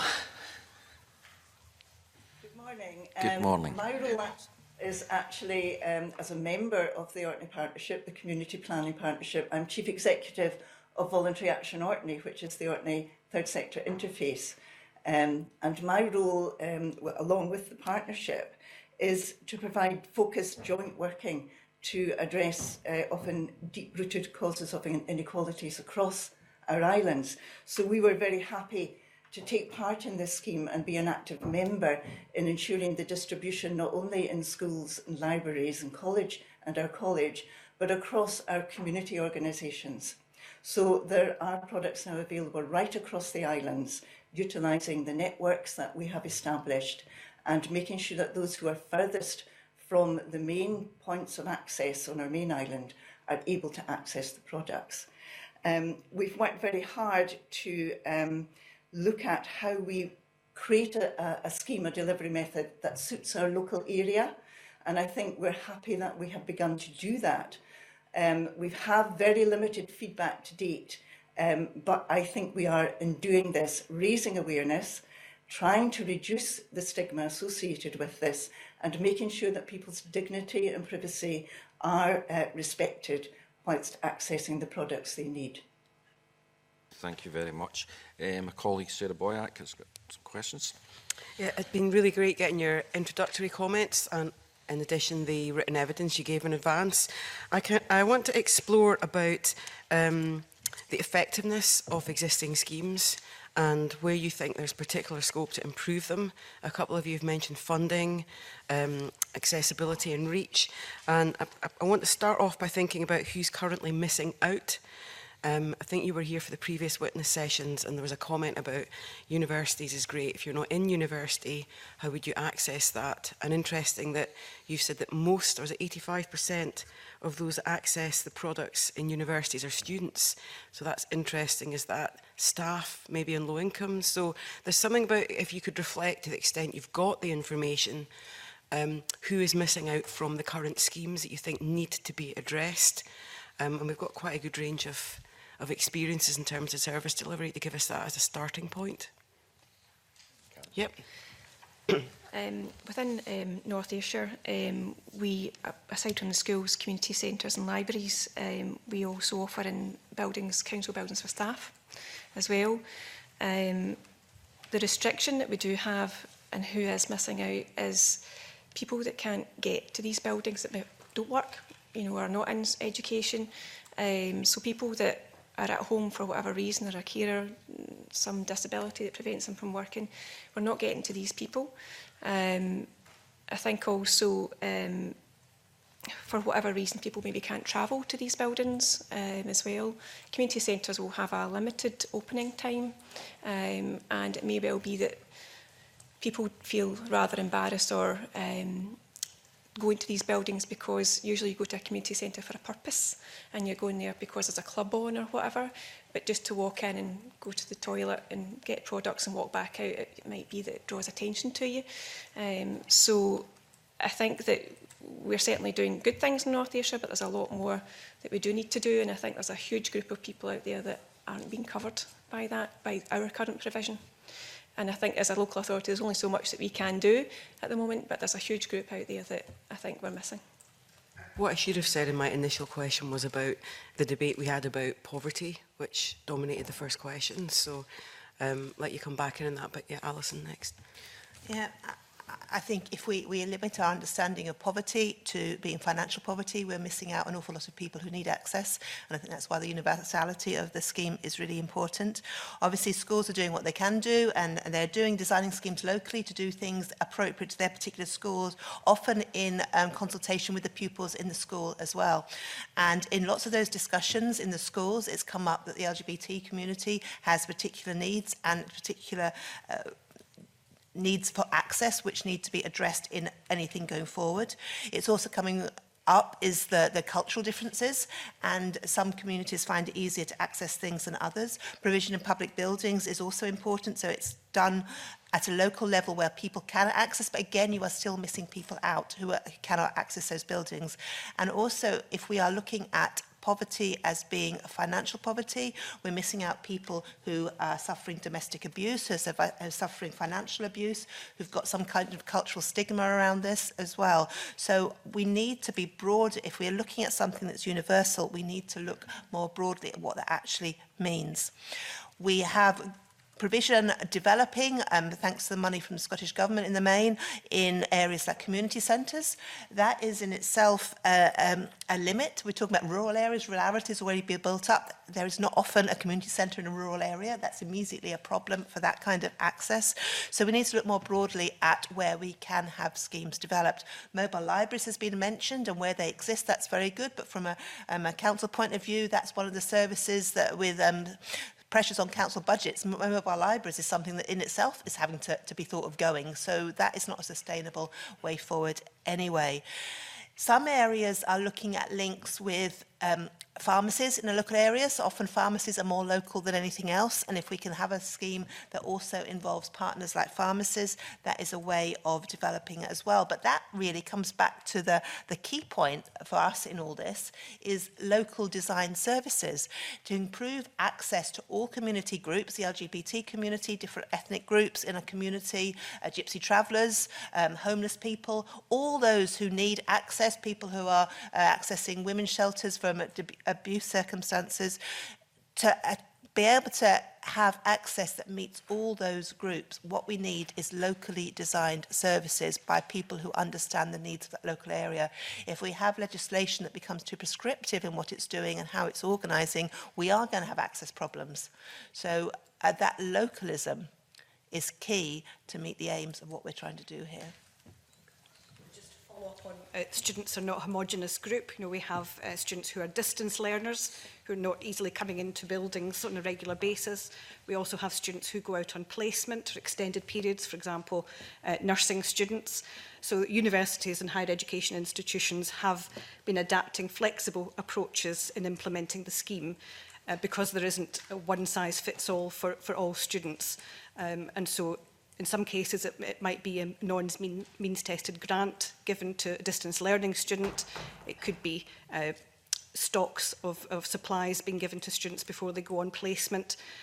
We'll continue to have collaborative meetings to find out how the range of HEIs are working with the different scenarios. But just to emphasise that variability of type of student, type of organisation does require different types of solutions.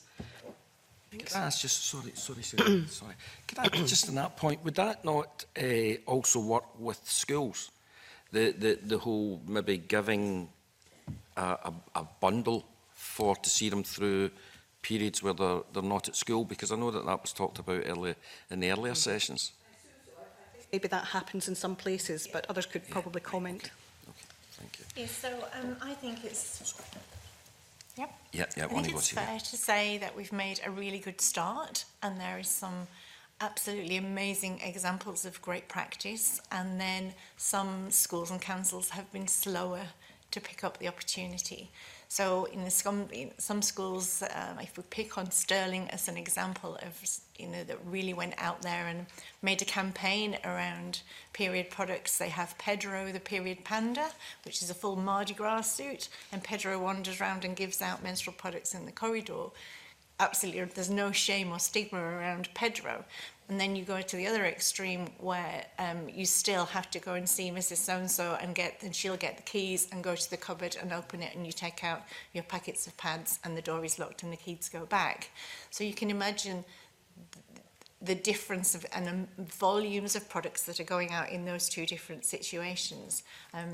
Previous panel talked about there are stocks of products sitting in some offices, stockrooms and things, which are all going out of date.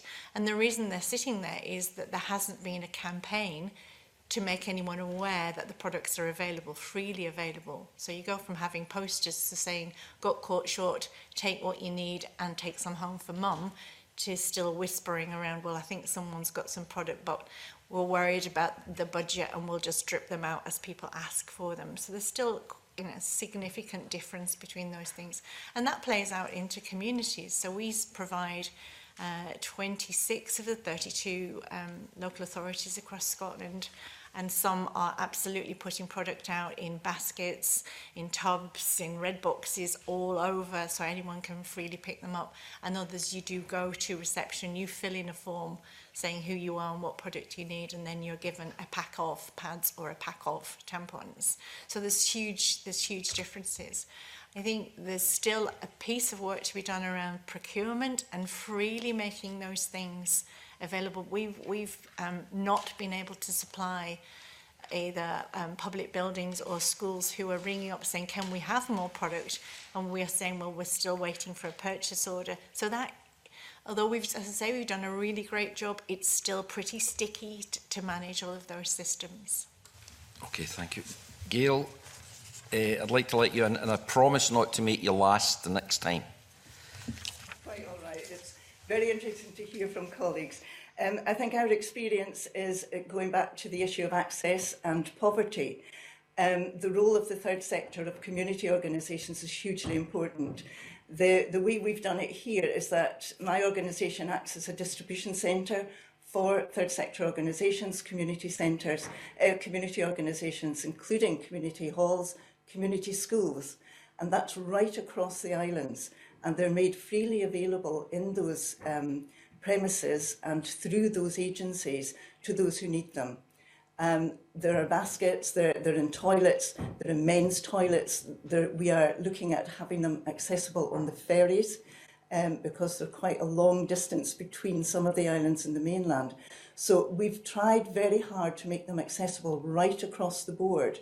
There's still obviously some work to do, and part of that is about promotion and education. But we are slowly getting to the point where people know where to access these products and are able to do so. Having them available in that way also enables young people who are not at school during school holidays to access them quite freely. So that's our experience, and I think the third sector is a really key partner in the distribution and making these products available to those who need them most. Sarah? Yeah, just to tease out the issue about accessibility, which is both a physical accessibility, but then the people that actually need that support. And it came up in the last group, the last set of witnesses rather, about who is seeking support here and whether people feel that they've got whether there's a stigma to people accessing period products. So I just want to tease out the physical side of this, because Alison, you talked about the capacity to localise, and you're all talking about a mix of universality and targeting, and that's both attitudes but it's also physical. So can I test out the mix of that in terms of vulnerable groups, in terms of homeless people and refugees that's been mentioned already. The issue of is it bathrooms? Is it wider? Is it all bathrooms? Is it discrete products in bathrooms? To what extent is this about attitudes and physical availability? And to what extent have your schemes all been designed with that to enable everybody who needs period products to be able to access them without that lack of dignity? And then the physical access as well. Just want a bit of reflection on that. Your opening comments were great, but just to tease in on that issue about who is still being excluded and the access, how are you overcoming that everywhere? Kick off perhaps from the higher education institution's point of view. We will obviously have students of a range of age, not just young people, older people, perimenopausal women, for example. So it's recognising that this scheme covers the full range of menstruating individuals, and the design principles that we've been applying have been to reflect that and to remove barriers, by making products available in a range of places within cubicles, within toilets, within campus shops, within students' associations, to make sure that there is no stigma and that there are a variety of ways in which people can access the products. This was coming from students anyway. There was a sort of demand, campaigns in many institutions for this, in particular women feeling, or menstruating people feeling, that they could sometimes be stopped from experiencing education by either inaccessibility or poverty, and stopping them actually coming to lectures, taking part in classes, turning around and going home if they didn't have products available, which was obviously a fundamental barrier to education. So I just point out that we have a range of types of student. We don't just have young people. We've tried to make a variety of ways accessible, and for example, we might have young people from care experience background, for example, who don't have a family background to help with the provision of materials. So just some reflections, I think, from the higher education sector. Okay. Gail, would you like to come in at this point? Yes, I think that the concept of making things freely available is really important, as is the flexibility of deciding and delivering in a way that suits your local area and by those who understand local needs. What we've done here, as I mentioned earlier, is third sector organisations working with a range of people with mental health problems, people with poverty, domestic abuse. They will have a store of products that they can make available to those they work with. Also, they're made available in all toilets, men's toilets, ladies' toilets, so they can be picked up by anyone. They can be picked up by a man for someone that he is living with and who needs it. Trans people can access from both or from the non-gender, gender-neutral toilets. They are in baskets. There is a variety of product. They can just take what they need. So I think that, as I mentioned earlier too, we're negotiating having them available on the ferries. So I think we're raising awareness. We're making them freely available in as many locations as possible. We are targeting those, or making sure that those who are most in need can access them through third sector organisations. Now, there is more work to be done, I think, to promote this. I think the issue around, that's the physical access, I think. The other issue is about education. And I think as we promote this more and more and people get more used to it and begin to understand that this is a right, then I think it will be a gradual process, I think, of education and raising awareness. Okay, thank you. Alison. When this was discussed originally at COSLA and the local authorities came together, and they set up some guiding principles to follow in developing their response. And the key one of those was protecting students' dignity, avoiding anxiety, embarrassment and stigma. That was seen as a key part of what we're doing, and that's moved on as well while we were starting to work in public buildings as well, because stigma is a huge issue, preventing access. We've also had figures that 41.8% of young people do not feel comfortable buying sanitary products. That's even now in the year we're in.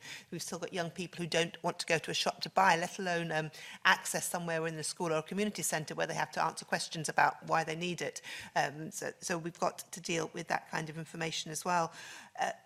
I think it's important that as part of reducing the stigma, it is access for everybody in all toilets. I mean, the bill talks about gender-neutral toilets in particular.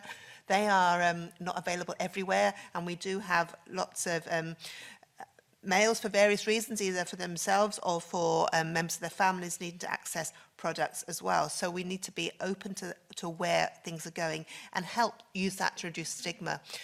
Key parts being mentioned is education. The fact that people are beginning to talk about periods more naturally is good, but it's still something that in a classroom situation, in a work situation, people feel embarrassed about. People feel that it's affecting how they can work. They're nervous about how they might appear one day.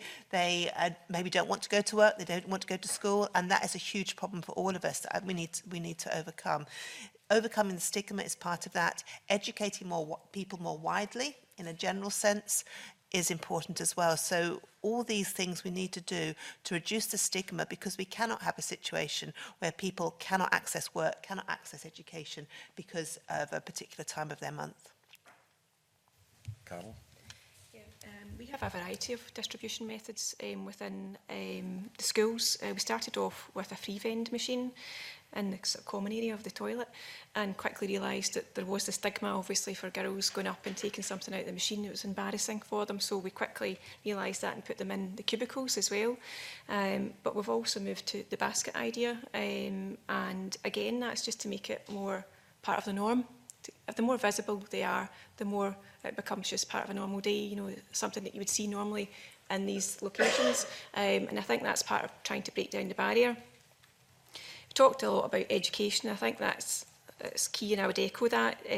Within North Ayrshire, I think there's still a lot of work to be done with our education partners, and sort of talking around having the open conversations with girls and boys within the schools. And I think let's not underestimate the power of involving the boys in those conversations as well, because they've got sisters, mums and, you know, relatives that they could potentially be collecting products for, and how accessible are they for them?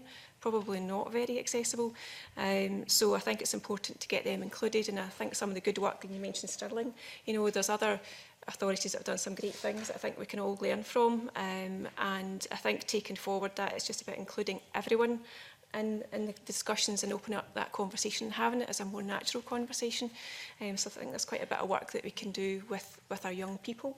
And if we get them young, you know, they get used to having these conversations, and the language is important as well. You know, it's not that we're trying to cover up, it's periods, you know, let's not call it anything else, you know, and let's talk about it and get these words out there that people aren't embarrassed when they're suddenly presented with these words or products in front of them, that they're getting used to it and it's everyday norm.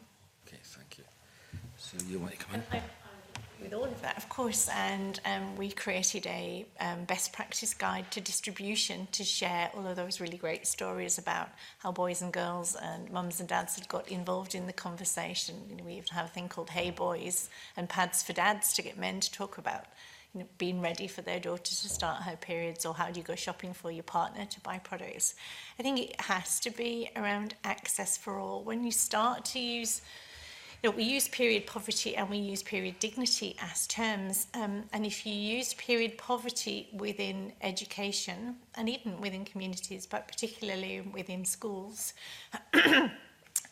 students will say, oh, they're for the poor kids.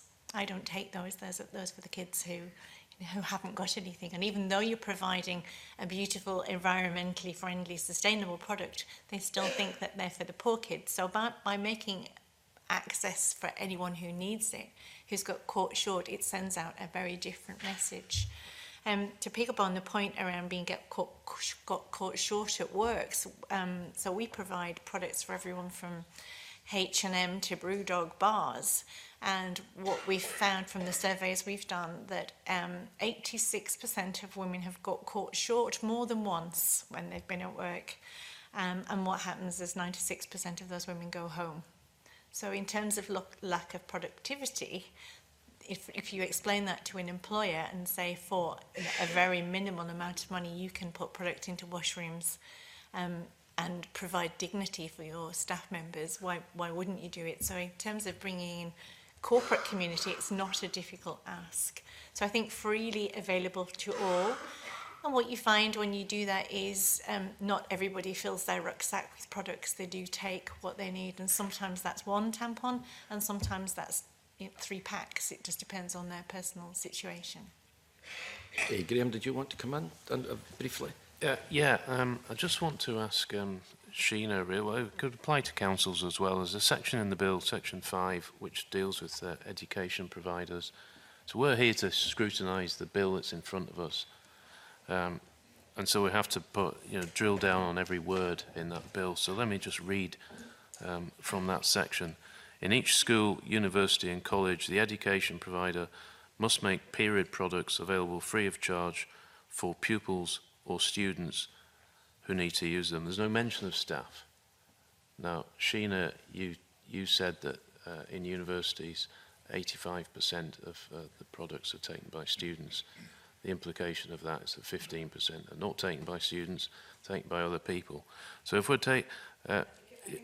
What I just clarify that point. So 85% of the products have been taken by students, so that we don't have any breakdown of how many students versus staff have taken the products. Are not taken by students. Yeah, or maybe just not taken at all. So it's, right. it's so my point is the bill, as it's written, only mentions pupils or students, nobody else.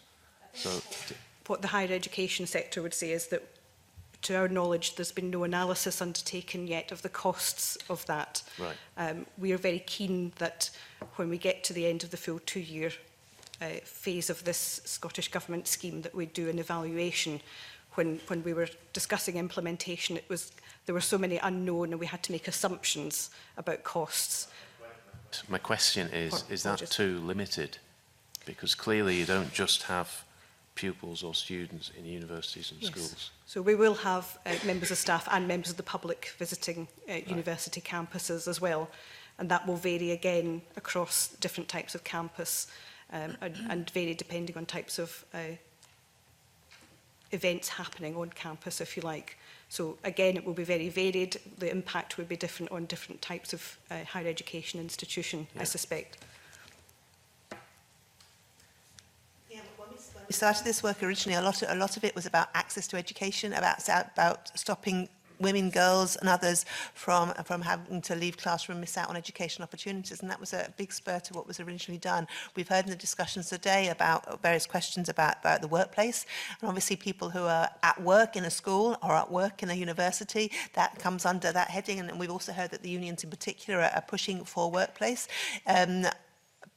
My brief here today is to talk about local authorities and what we're doing already with the money, but I think the workplace expansion would be helpful as well. I mean, COSLA itself, we have it. We don't have students and pupils working there, but we have period products freely available for everybody in our own buildings.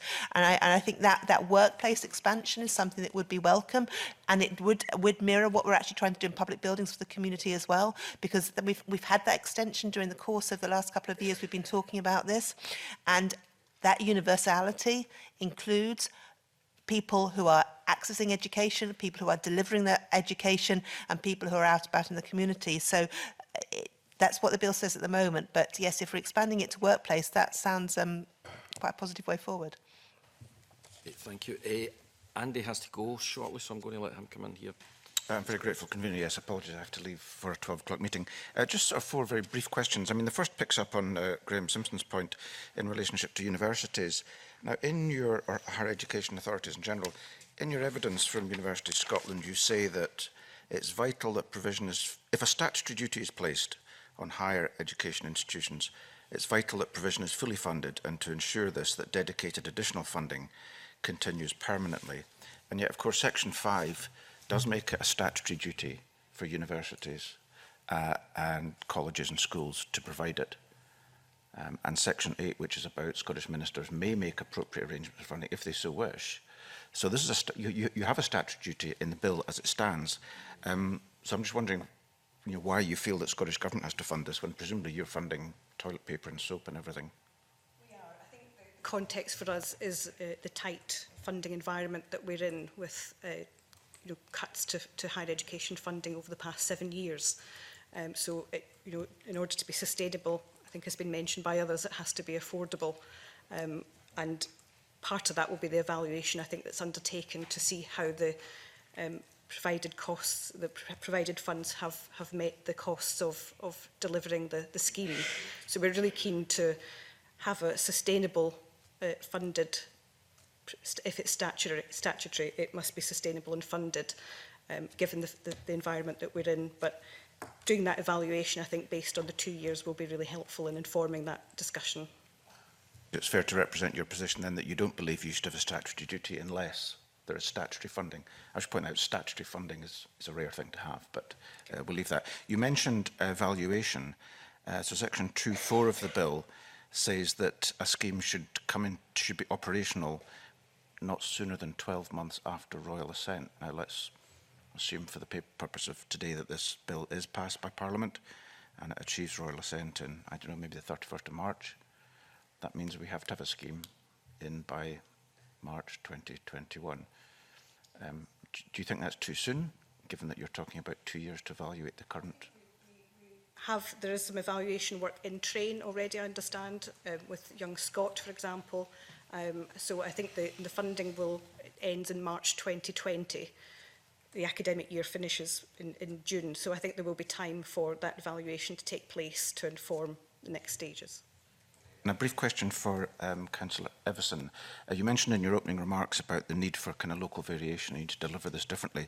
Does the bill, in terms of the powers it gives to ministers, provide ministers with sufficient flexibility to deliver a scheme that's adaptable for different parts of Scotland? There is that line about the Scottish ministers may. I think it's crucial that we emphasise that in the bill, that it has to be local delivery, because that is the only way this will work. We're talking about the cost. If we're talking about access to everybody who needs it, it will only achieve that if it is given that local focus.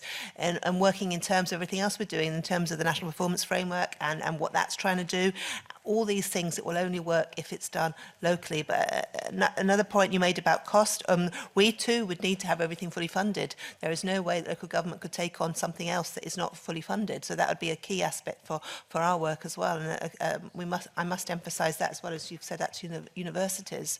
So what we worry is that a system could be too prescriptive. It could be trying, for instance, a voucher scheme and how that might work could be far too prescriptive. It's got to be able to be designed locally with local partners as appropriate, in local places as appropriate, having that mix of rurality, the islands and the city areas. They're all different, and they're different within each community as well. We need to make sure that that is the key to this, that it's locally designed. And I think that will make the cost more effective as well, to be honest, because the targeting will happen automatically if it's in conjunction with local people. So just to be clear, you agree with the universities that this has to be fully funded within statute, which, as I say, is a difficult thing. It has to be fully funded, yes. It has to be fully funded. So you don't see yourselves as providing a workplace, which, as I mentioned in the previous panel, you have to, by law, provide sanitation facilities. You have to also, by law, provide sanitation disposal facilities. You don't see a moral obligation, if you like, to provide this at your own hand without relying on Scottish Government funding? People in local government feel lots of moral obligation. That's why a lot of people are in that world doing that work. They feel that very strongly, as you're very well aware. The bottom line is our funding is very, very tight. We've got to live in the realms of what's possible.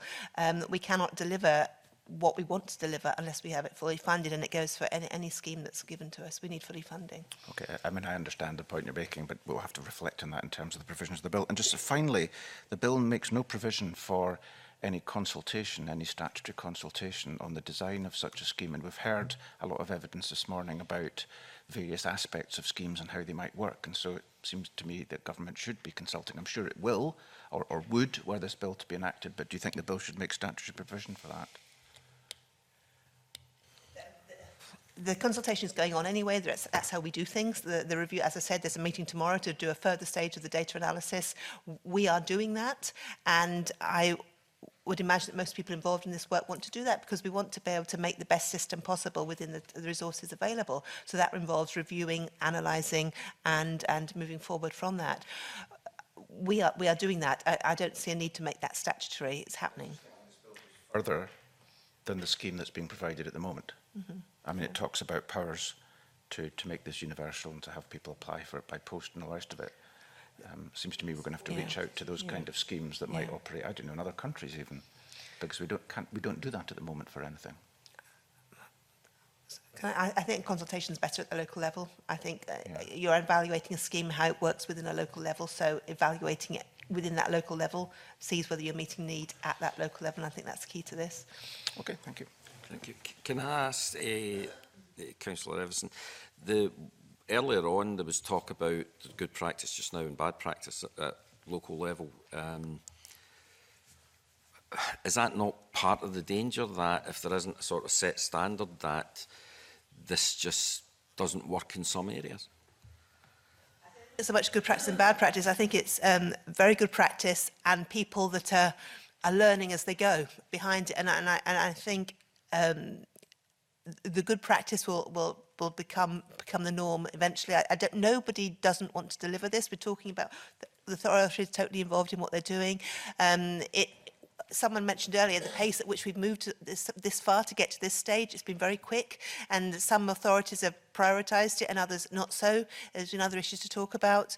So I don't think it's so much good practice and bad practice as good practice and developing practice. Very well put from Cosler. Alexander and then Kenny.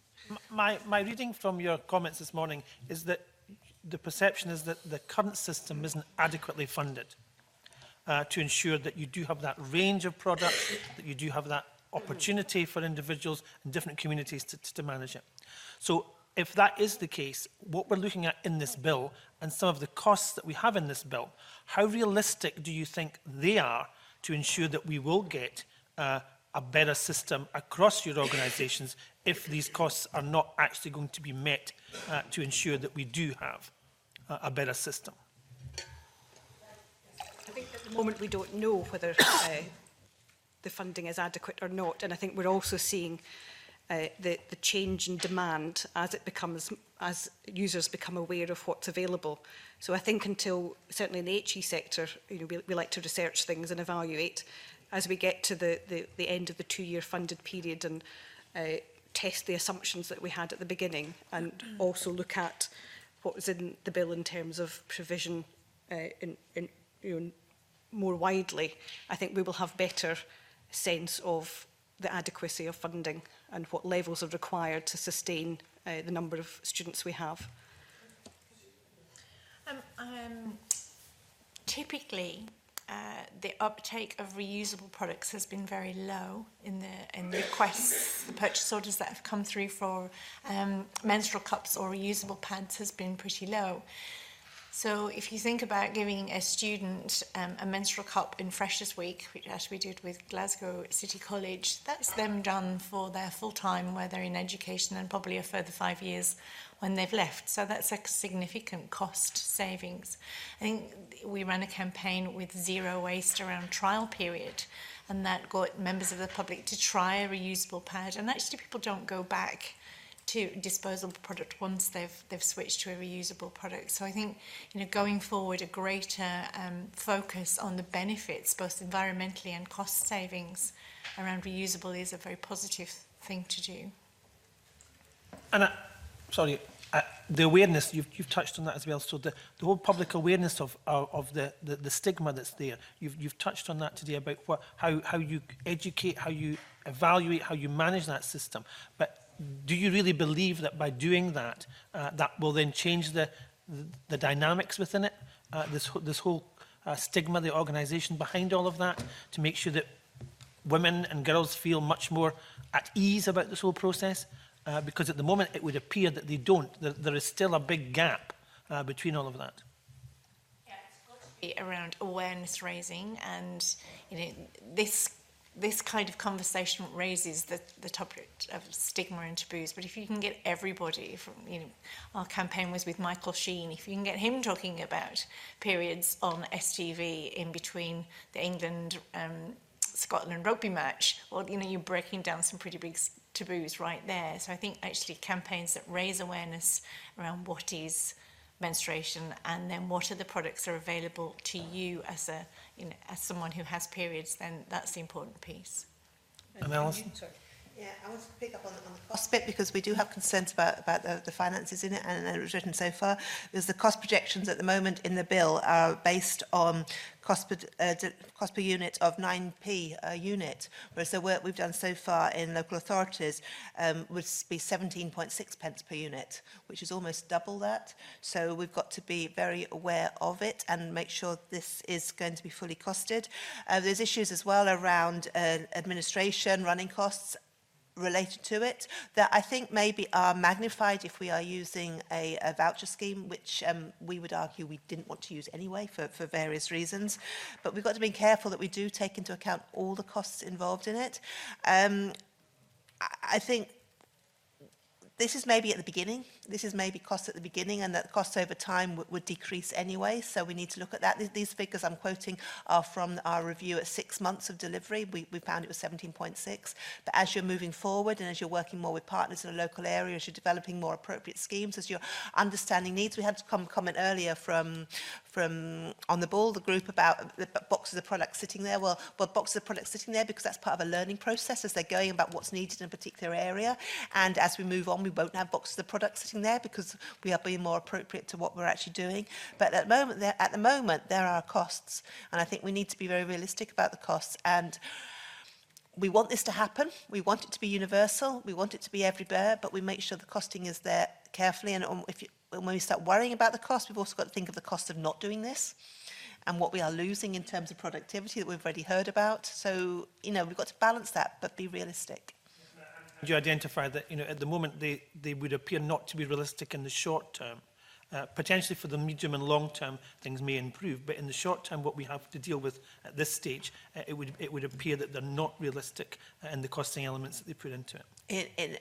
In our experience, in the first 6 months, it was 17.6 per unit cost. And yes, we must be realistic about that. We wanted to make it happen, but we've got to be realistic about the cost. Thank you. Thank you. Okay, thank you. Kenny, do you want to come in? Good morning, panel. And I want to put most of my questions initially to Callan, not just because I'm a representative of North Ayrshire, but because you've got the most experience actually on this, and I think that's really important. You've actually been leading on this across Scotland. And one of the things I was going to ask about cost was, North Ayrshire represents about 2.5% of Scotland's population, so one would think it would be quite easy to extrapolate. So how much does it actually cost in the last year to actually deliver this service? I didn't really see it in your submission. Yeah, we actually spent roughly about 55,000. What we have seen is a change in some of the feedback that we've had in terms of the products, and it goes back to what Alison said about how it's changing. When we initially started the free provision in North Ayrshire, we had a lot of initial setups and it was quite heavy in terms of rental costs for vending machines, etc. But that we saw that come down in the second year, and I think that was because obviously there's a different framework available that we could pull on. So the cost did change for us in the second year. But what we're seeing as well is that we're looking more to reusable products as well. So we're hoping that we're having a longer game and looking at costs will come down over a period of time because we're trying to promote the reusable products. That's at very early stages within North Ayrshire. So we're unsure as to how that will pan out in terms of costs. Will they come down? We hope it will. There's a real keenness from the students and pupils to move in that direction. But there's also a wee bit of a fear factor around the reusable products, and that again is something that we need to go back to having the conversations around. So I would be optimistic that going forward there would be a reduction in the costs, hopefully, because we're using more reusable products. We've also got a bit of education to do with the senior primary pupils, and I think it's important to get in touch with them as soon as we can, and have those conversations, early conversations about the range of products that are available, so that as they move into secondary school, it's perhaps more of the norm to have reusable products. And again, the market's continually changing, different things are coming on, products, prices will change. So I think at this stage, I would just echo perhaps what everyone's saying is it's difficult to say what the costs will be going forward, and it's perhaps something that we need to be continually reviewing around any sort of funding levels that are available and how can we work better with other partners, to give a more efficient service. And that's something that I'm sure we'd all be keen to do, to maximise any funding that we do have to make sure it goes out further to those that need it most. I think being a trailblazing local authority on this particular issue, I think it's important, obviously, that your experiences are shared with CAUSE and others so that other local authorities are not reinventing the wheel. The issue you talked about in terms of vending machines and cubicles as opposed to the toilets, I think that's very important. And obviously, I don't know if they're planning to do that, but primary schools, it might even be a possibility, I would think, of rolling them out to primary schools, because girls obviously menstruate before they come to secondary school on occasion. Now, one of the things that you put in your submission is you say that fluctuations in usage is evident across the secondary school estate. However, the average uptake based on the number of female pupils for the last school year was 45%. So I'm just wondering what the level of fluctuation is, because I think this is really important. I would imagine there'll be differences in terms of the socio-economic background in which the schools draw their own pupils. But also, when you say that 45% of pupils use it, is that 45% of pupils on average who use them routinely? Or do some girls kind of dip in and dip out, and it's 45% have used the service?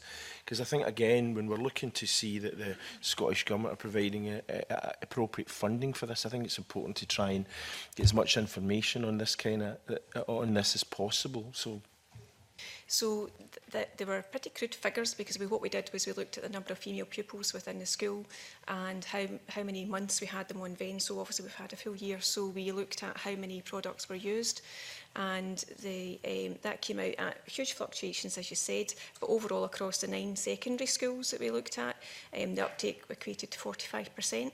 What we did see at the very top of that was over 100%, or 120% for some schools. So huge usage in some schools, but other schools were as low as 20%. And that's, I think, where more work is needed to go in and talk to the girls a bit more about in the schools around why are there such fluctuations in the local area around that, what are the needs in there, and are we getting it right? In terms of the products that we are offering to, because different schools want different products, and I think that it may well be hidden in there that perhaps there's a low uptake because they've not quite got the products right in that school, or it may well be that there's not a huge need in that school because of the economic situation of that local area, and that's some of the digging that I think that we need to do as a local authority. Schools have a uniform approach to this particular issue, or are the schools taking an autonomous approach to it? Because, I mean, if you're talking about a difference between 20 and 120%, you know, knowing that North Ayrshire as I do, I don't think the socio-economic disparity is quite that huge across North Ayrshire. So I'm just wondering what role that has to play, because, again, that's something we want to get right as this is rolled out to more and more schools across Scotland. I agree. I think there's a stronger case for us to be working more closely with our education partners. Within North Ayrshire, Facilities Management, my service is a key driver for the products and the communication with the school. I think we need more of a buy-in from education around having more open conversations with the schools to facilitate that. In January, actually, we're going out to do some more working groups, and we're working with education, and recently there's been more forthcoming with that, and I think that that's a real positive for us.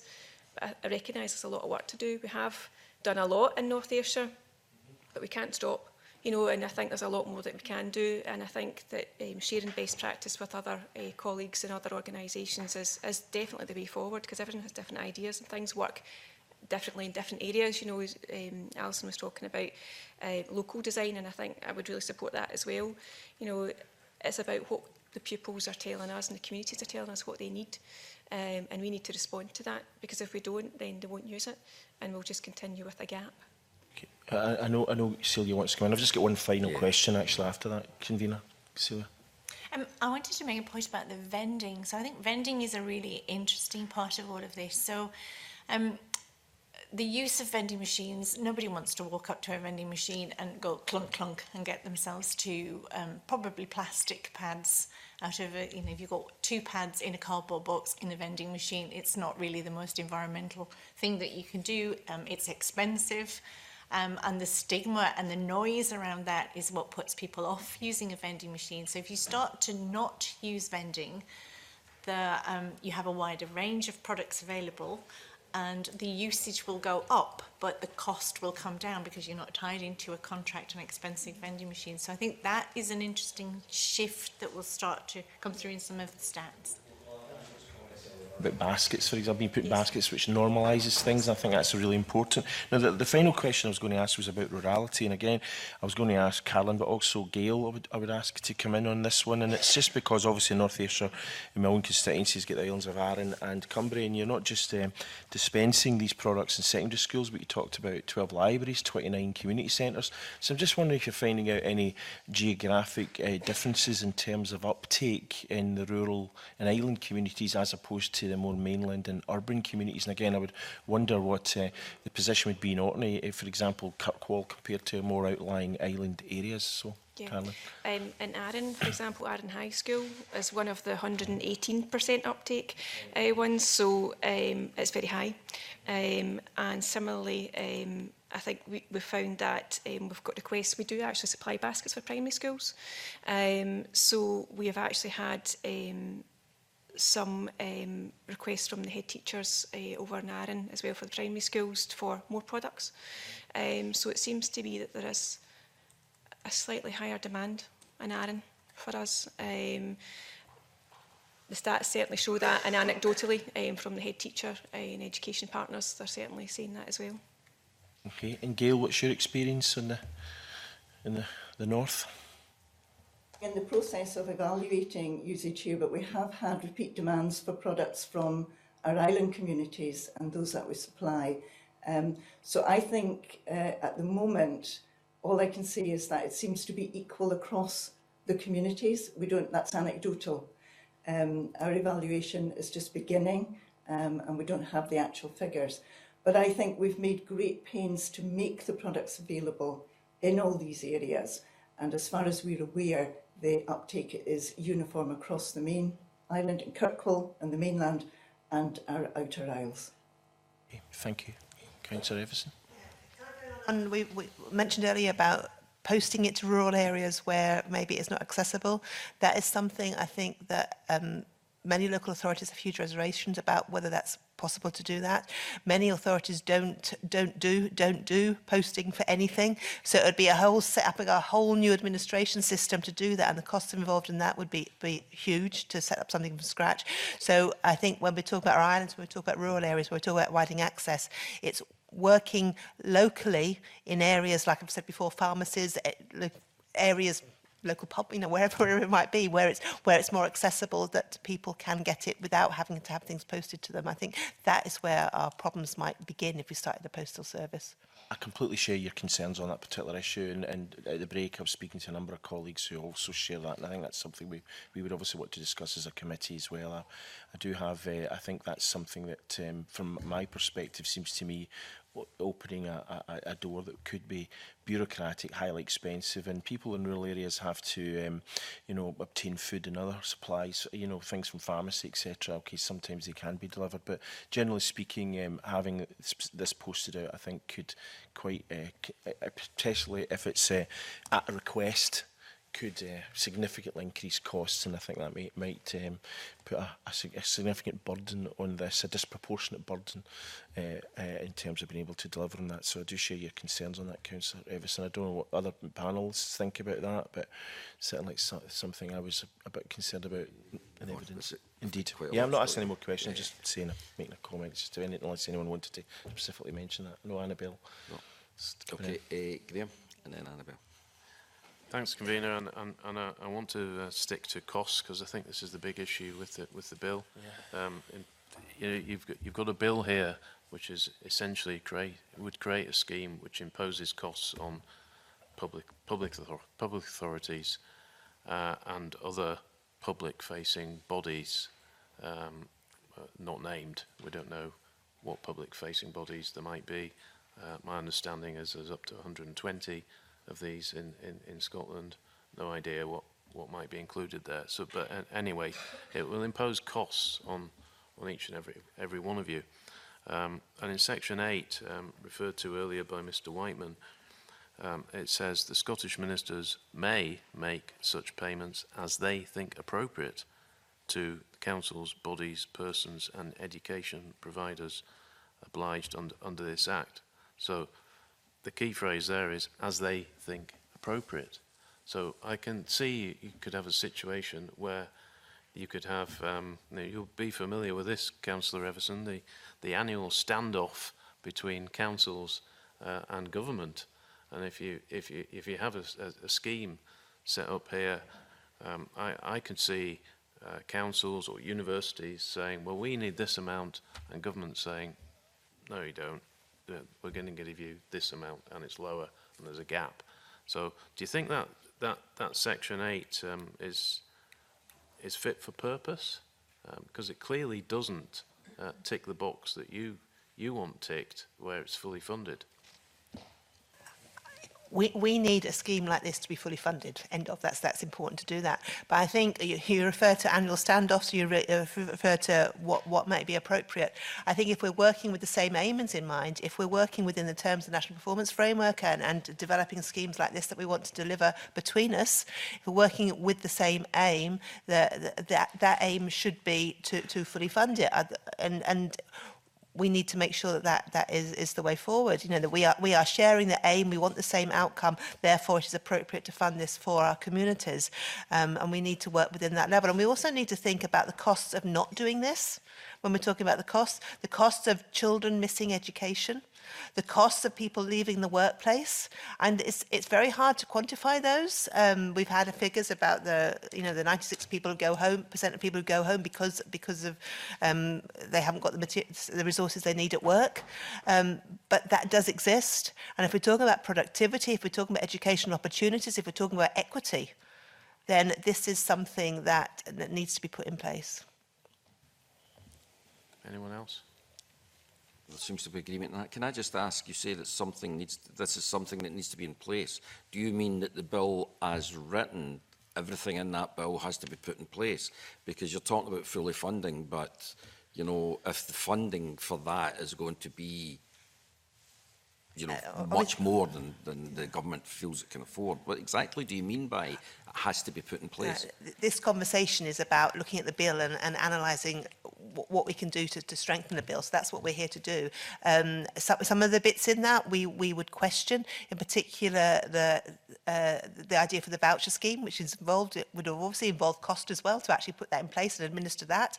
We would consider that is an administration cost that's not needed, because the voucher scheme would not be the best way of delivering what we want the bill to deliver. We want it to be universal for everybody. We want to have access, to be honest. Even getting a minimum amount of information, name and address from somebody, is creating a barrier to a universal delivery of a product, because people will feel they don't want to do that. We have a problem already with free school meals, and whether everyone who's eligible for free school meals takes up free school meals for various reasons. And I think this would be in danger of doing that as well.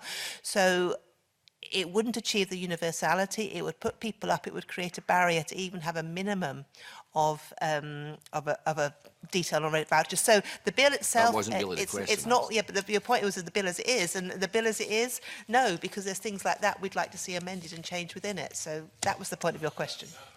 Question on the section 8, and that phrase, as ministers think appropriate. So presumably you're saying that's not strong enough. And if it's not strong enough, then we need to know, well, we need to know anyway what the cost is, and we don't seem to know the cost. You, Councillor Everson, have quoted a figure per unit, which is way higher than is contained in the financial memorandum of this. The Scottish Government has its own figures, which are higher than in the financial memorandum. So there's a dispute there, and we're here to make good law. Can I also said that there were figures after the first 6 months. That was the figures we had there. We've also, several of us have commented about there's ways to bring those figures down over time. It won't be necessarily that high for moving forward, because as the scheme's developing, as the scheme's learning, that things change in what we're doing as well. And I've also made the strong point about local development and local organisation of how this is done, and if it is done at the local level, I think the cost will be far more effectively used, because you'll be addressing the need in a local area with local circumstance. And I think that localism is a key to addressing what might seem like huge costs. Okay, thank you. Annabelle, did you want to come in? Good afternoon, panel. I've been listening very carefully to all your interesting contributions, and just really, because I know we're running out of time, picking up on the issue that we've just been discussing in terms of cost. I mean, Councillor Everson said a while ago that, I don't want to paraphrase if I'm doing this incorrectly, please jump in, but it seemed to be from what you were saying that you didn't actually think the financial memorandum as it currently is drafted is 100% realistic. Is that a fair assessment of what you said? I said the figures that we had after the first 6 months were at 17.6 per unit. Which, therefore, that's not the unit basis used in the financial memorandum, which is 9p, is it? 9p, so that's quite a divergence already. Very briefly, would the other panel members consider that the financial memorandum is not 100% realistic, or are you quite happy with the financial memorandum? Just some further figures from HE. At the 12-month point, our average price per product was 19 pence. And so obviously, again, adrift from the initial assumptions. And obviously the other point, I think, in the bill about placing products in every facility. you know, in some campuses there will be sort of key facilities that are used. Again, if it was to be rolled out to every toilet, then that would increase the costs. So I think there are two elements there from the HE perspective. Any other comments? I think I would just comment and say it's a moving feast, isn't it? You know, so I think it's quite hard to pinpoint the costs at the moment. For ourselves, I mentioned how much we'd spent last year, but that's on all things being equal. You know, moving forward, you know, we may increase that provision, we'll change the provision, we'll continually adapt it, and it just goes back to my point I think earlier that it's perhaps quite difficult to pinpoint how much it is going to be. But I think obviously the figures that we've put out are more operational and more realistic perhaps at this point in time, but I think subject to change. It is rather difficult, I think. No, I mean, I take that point, but in the end of the day, you know, the bill will have the provisions that it will have and subject to parliamentary approval, and that will have cost implications in turn. And you're all saying quite clearly that you expect the money to be coming from somewhere else. So a figure would have to be arrived at. I mean, I take the point that, you know, it is a movable feast and things can change over time. But, I mean, you know, one presumably, if one was, from, you know, coming from the perspective of local government, wouldn't be erring on the side of, you know, costs going down. You'd be erring on the other side in terms of your ask from central government. So, you know, it's a fair point to make as a matter of rationality, but as a matter of budgetary practice, it's probably not the way that you would proceed in your discussions with central government. So I think it really is important to try to ascertain a realistic figure, because somebody's got to find the money, and that's got to come from somewhere. And if it's being spent on this, it's not being spent on something else. And in the regard of the point that Sheena Stewart made, which I think is a really important point, taking that financial background context into account, what is it then that we are seeking as a priority for this bill to do? And I think that's a key issue, and that's one I raised with the previous panel, because it seems to me at the moment it's got a very wide potential scope, and we don't know the cost of that. But we think from what we hear that the cost is actually much higher than we're led to believe in the current draft of the financial memo. So that therefore begs the question, what is the scheme to be within a cost envelope that can be afforded and is sustainable? So I think that's a really fundamental question. And just lastly, I wonder, I mean, you know, as we seek to, as the process goes through in terms of the parliamentary scrutiny, I mean, is it the case, for example, that COSLA itself will be seeking to come up with a more realistic figure in terms of work that it can do to contribute to this debate? I'm looking, sorry. You are looking at me, yes. As you asked first, what we're actually trying to do. Well, what we're trying to do is create period dignity, you know, and that's the overall scheme, what we're trying to do in all this work, and why it's so important for everyone. And in doing that, we will open the doors for education to people to participate better and longer and in more diverse ways, dance, PE, whatever. We're looking at our workplaces and greater productivity when we have people who are able to stay at work and concentrate on their work rather than worrying about the product that they haven't got in their bag and the minute they might need it. That's what we're actually trying to do with that. As you know, the bulk, 85% of council funding, local government funding, comes from Scottish Government anyway, so obviously that's where we're going to look for this to be funded from. We cannot possibly fund it ourselves out of any other resources.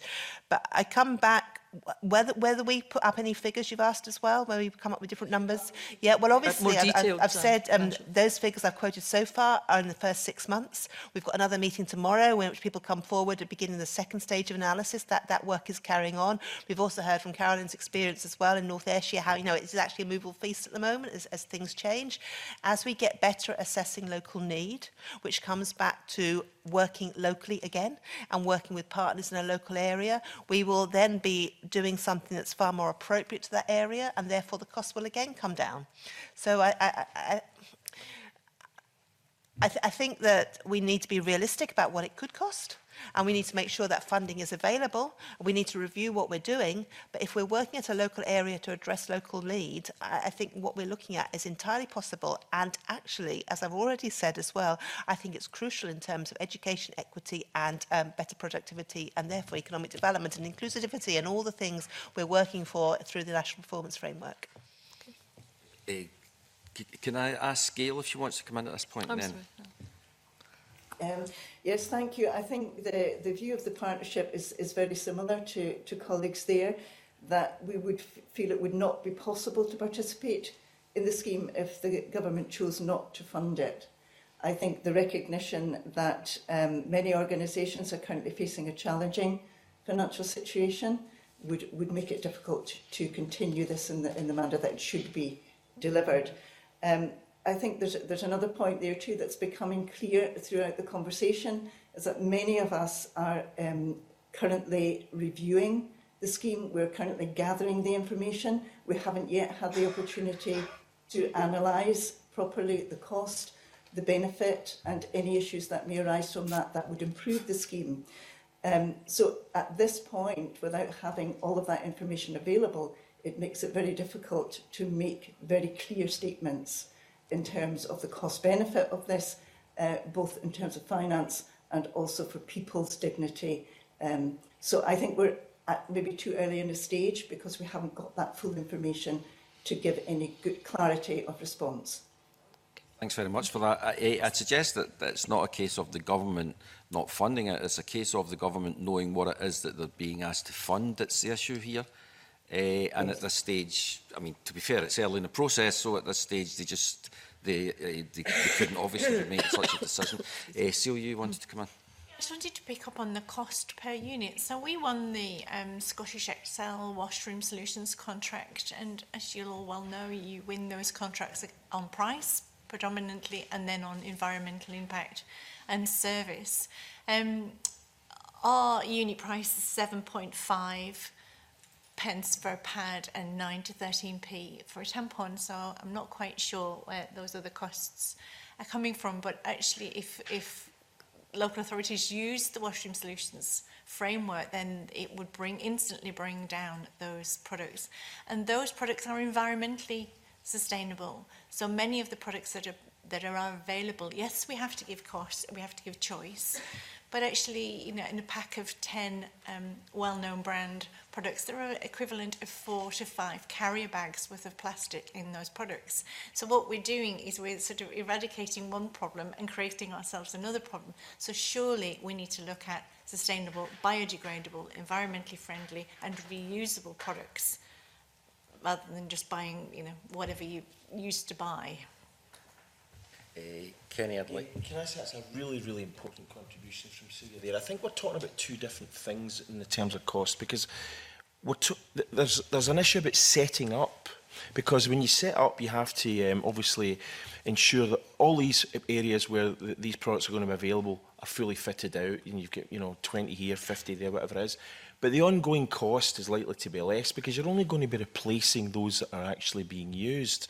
And you will, over a period of time, get a much more accurate reflection on what kind of uptake is. So, I mean, Callan, you were again saying £55,000 in the last year, but what was the setup cost, for example? Because you've got to have all the stock initially. So it may be that the Scottish Government might have to make a one-off payment to get this rolled out across Scotland of several £1 million, but then after that the actual figure might be more realistic and closer to what's being said in the financial memorandum. Yeah.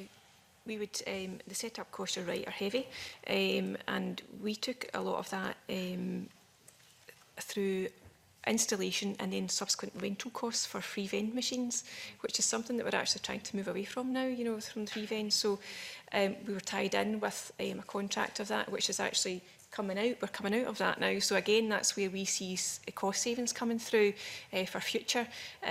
So it was heavily weighted on the rental and the installation for us. So our costs will, I'm confident, that's why I'm confident our costs will come down going forward, because we will just be replenishing and we'll be looking at alternative products. Okay, so you're not putting a figure on it, because obviously we would hope that other local authorities will move away to a different system, learning from what's happened in North Ayrshire.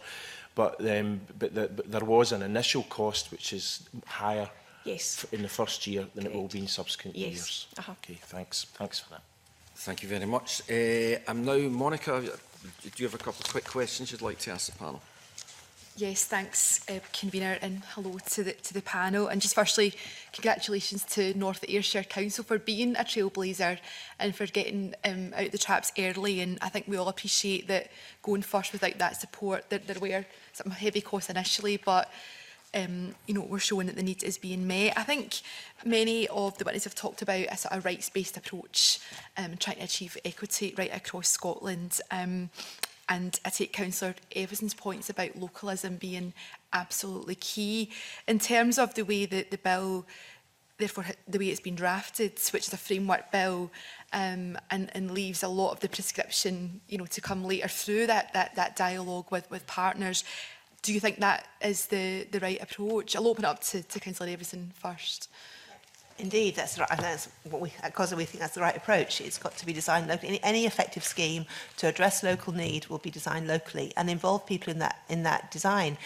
We've seen that the brilliant effects of that in schools, where pupils have been involved in designing the system within their own particular area of their school, and the learning that's gone on, the understanding of that, the contribution that discussion's made to reducing stigma has been great. And if we design a scheme locally, we're bringing in local partners as well. We've talked, someone's mentioned food banks, we've talked about community centres, you know, designing it involving all different kinds of people, yes, is the way forward. So that is a principle of the bill, is crucial to us, yes. Okay, and do the rest of the panel agree that the benefit of legislation means that we can lock in these rights for the future and future-proof and build on the good practice that already exists? I think so, yeah. Obviously, it places a duty on people to have this provision, you know, and it's something that we don't have just now, so that's a massive step forward. You know, we're relying on other organisations doing it voluntarily just now, you know, and it's, if we lock that in, then yes, that benefits a huge amount of people, and it's immeasurable, you know, the impact of that. You know, I don't think we'll fully understand that ever, you know, and just the local arrangements that are in place just now, I think, are great. You know, it's positive step, but we obviously recognise there's lots more to do, and I think the way forward is through a legislative duty.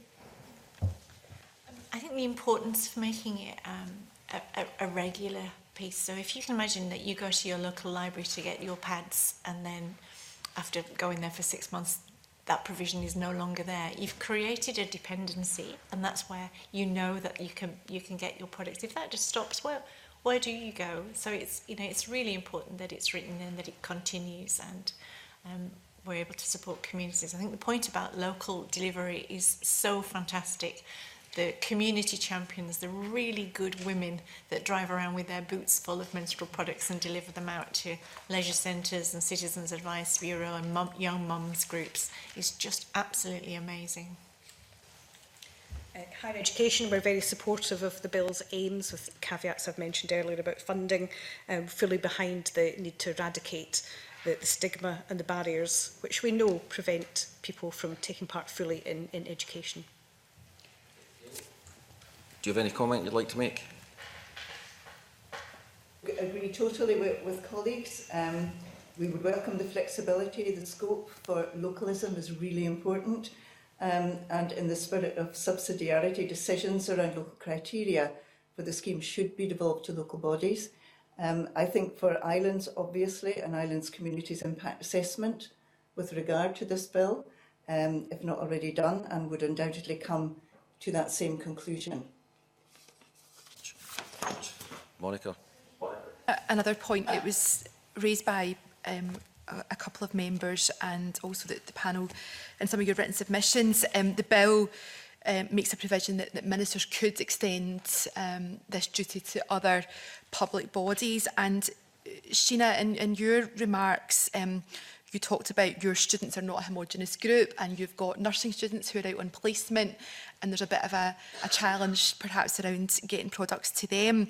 And I noticed in the Hey Girls submission, Celia, you did pick up on the fact that the duty could extend to health boards, and at the moment there is a sort of informal policy commitment by government, but you've said that in terms of provision of free products within health boards, this is still uncommon and often not supported by a budget commitment. So recognising that it's in there as an option for Scottish ministers, but is that important that other public bodies, including the National Health Service, because from our own research we found that health boards were telling us that they didn't have a policy and that some nurses were giving their own products to patients. But is it the case that perhaps nursing students on placements would struggle to access products too? Just bear in mind that nursing students on placement will go to a variety of clinical settings. Some of it will be public NHS, some of it will be private sector. So at the moment, under the scheme, universities will be providing or allowing that provision to take place in a variety of ways. I don't have particular detail of the range of ways in which that is happening. But for taking it from the university point of view, it ensures that the students have the products whatever the setting, because we can't guarantee that they're always going to be in public sector settings. Yeah, I'd echo that.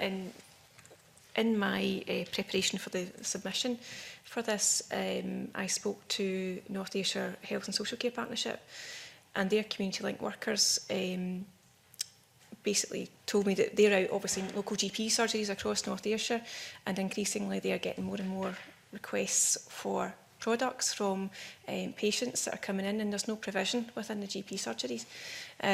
So they were asking me about how could they access the provision that my service has, for North Ayrshire. But the sad story is that some of those employees were just buying them to give to people when they were meeting them, and that shouldn't be the case, and it just, I think, hits home how big a problem it is, and we're not actually seeing it all. This is just people that are actually brave enough to speak out and say, I need this product, and I don't have any means to get it. So we've been helping to signpost across the various buildings in North Ayrshire about where products are and the availability of them as well. So I think definitely that there's a huge organisation or huge number of bodies out there that could make a big difference as well. Mr. Close, so can we make our answers very, very brief, please? Quickly, as we're developing more and more to place-based approaches, it makes sense. People in communities don't see the difference between what's a good government and what's a health-based area. So if it fits totally with the place-based approach to make every public body deliver. That was quick. Okay, thank you. On Monday, and I spent time with CFINE, went back for a visit. CFINE led the government pilot scheme, and I sadly went back on Monday and people were queued up at the food bank, and it was very distressing to see. But on a positive note, they're very proud of the work they've done, and actually not just the interest within Scotland, but the international interest in CFINE were inundated when that project began by journalists from all over the world who are looking to Scotland to see what we do with this legislation. Councillor Everson talked about the cost of not doing this and not passing the bill. What message could it send out if we as a Scottish Parliament don't pass the bill? Can you just ask a question relating to the bill Yeah. and leave the press releases for later on, Monica? If the bill's not passed, what message does that send? I think we've already said it today. Anyway, the cost of not doing it in terms of education and workplace productivity is huge. The benefits increasing dignity is also huge. So in that sense, we need to do it. That's a quick answer. Thank you very much. Okay, and I think I'll just finish it there and thank the panel very much for their time this morning and their very useful responses. And Gail, I hope things were okay for you in Orkney. Yes, they were absolutely fine, thank you. Thank you very much, and thanks for your patience. I now move the session into private.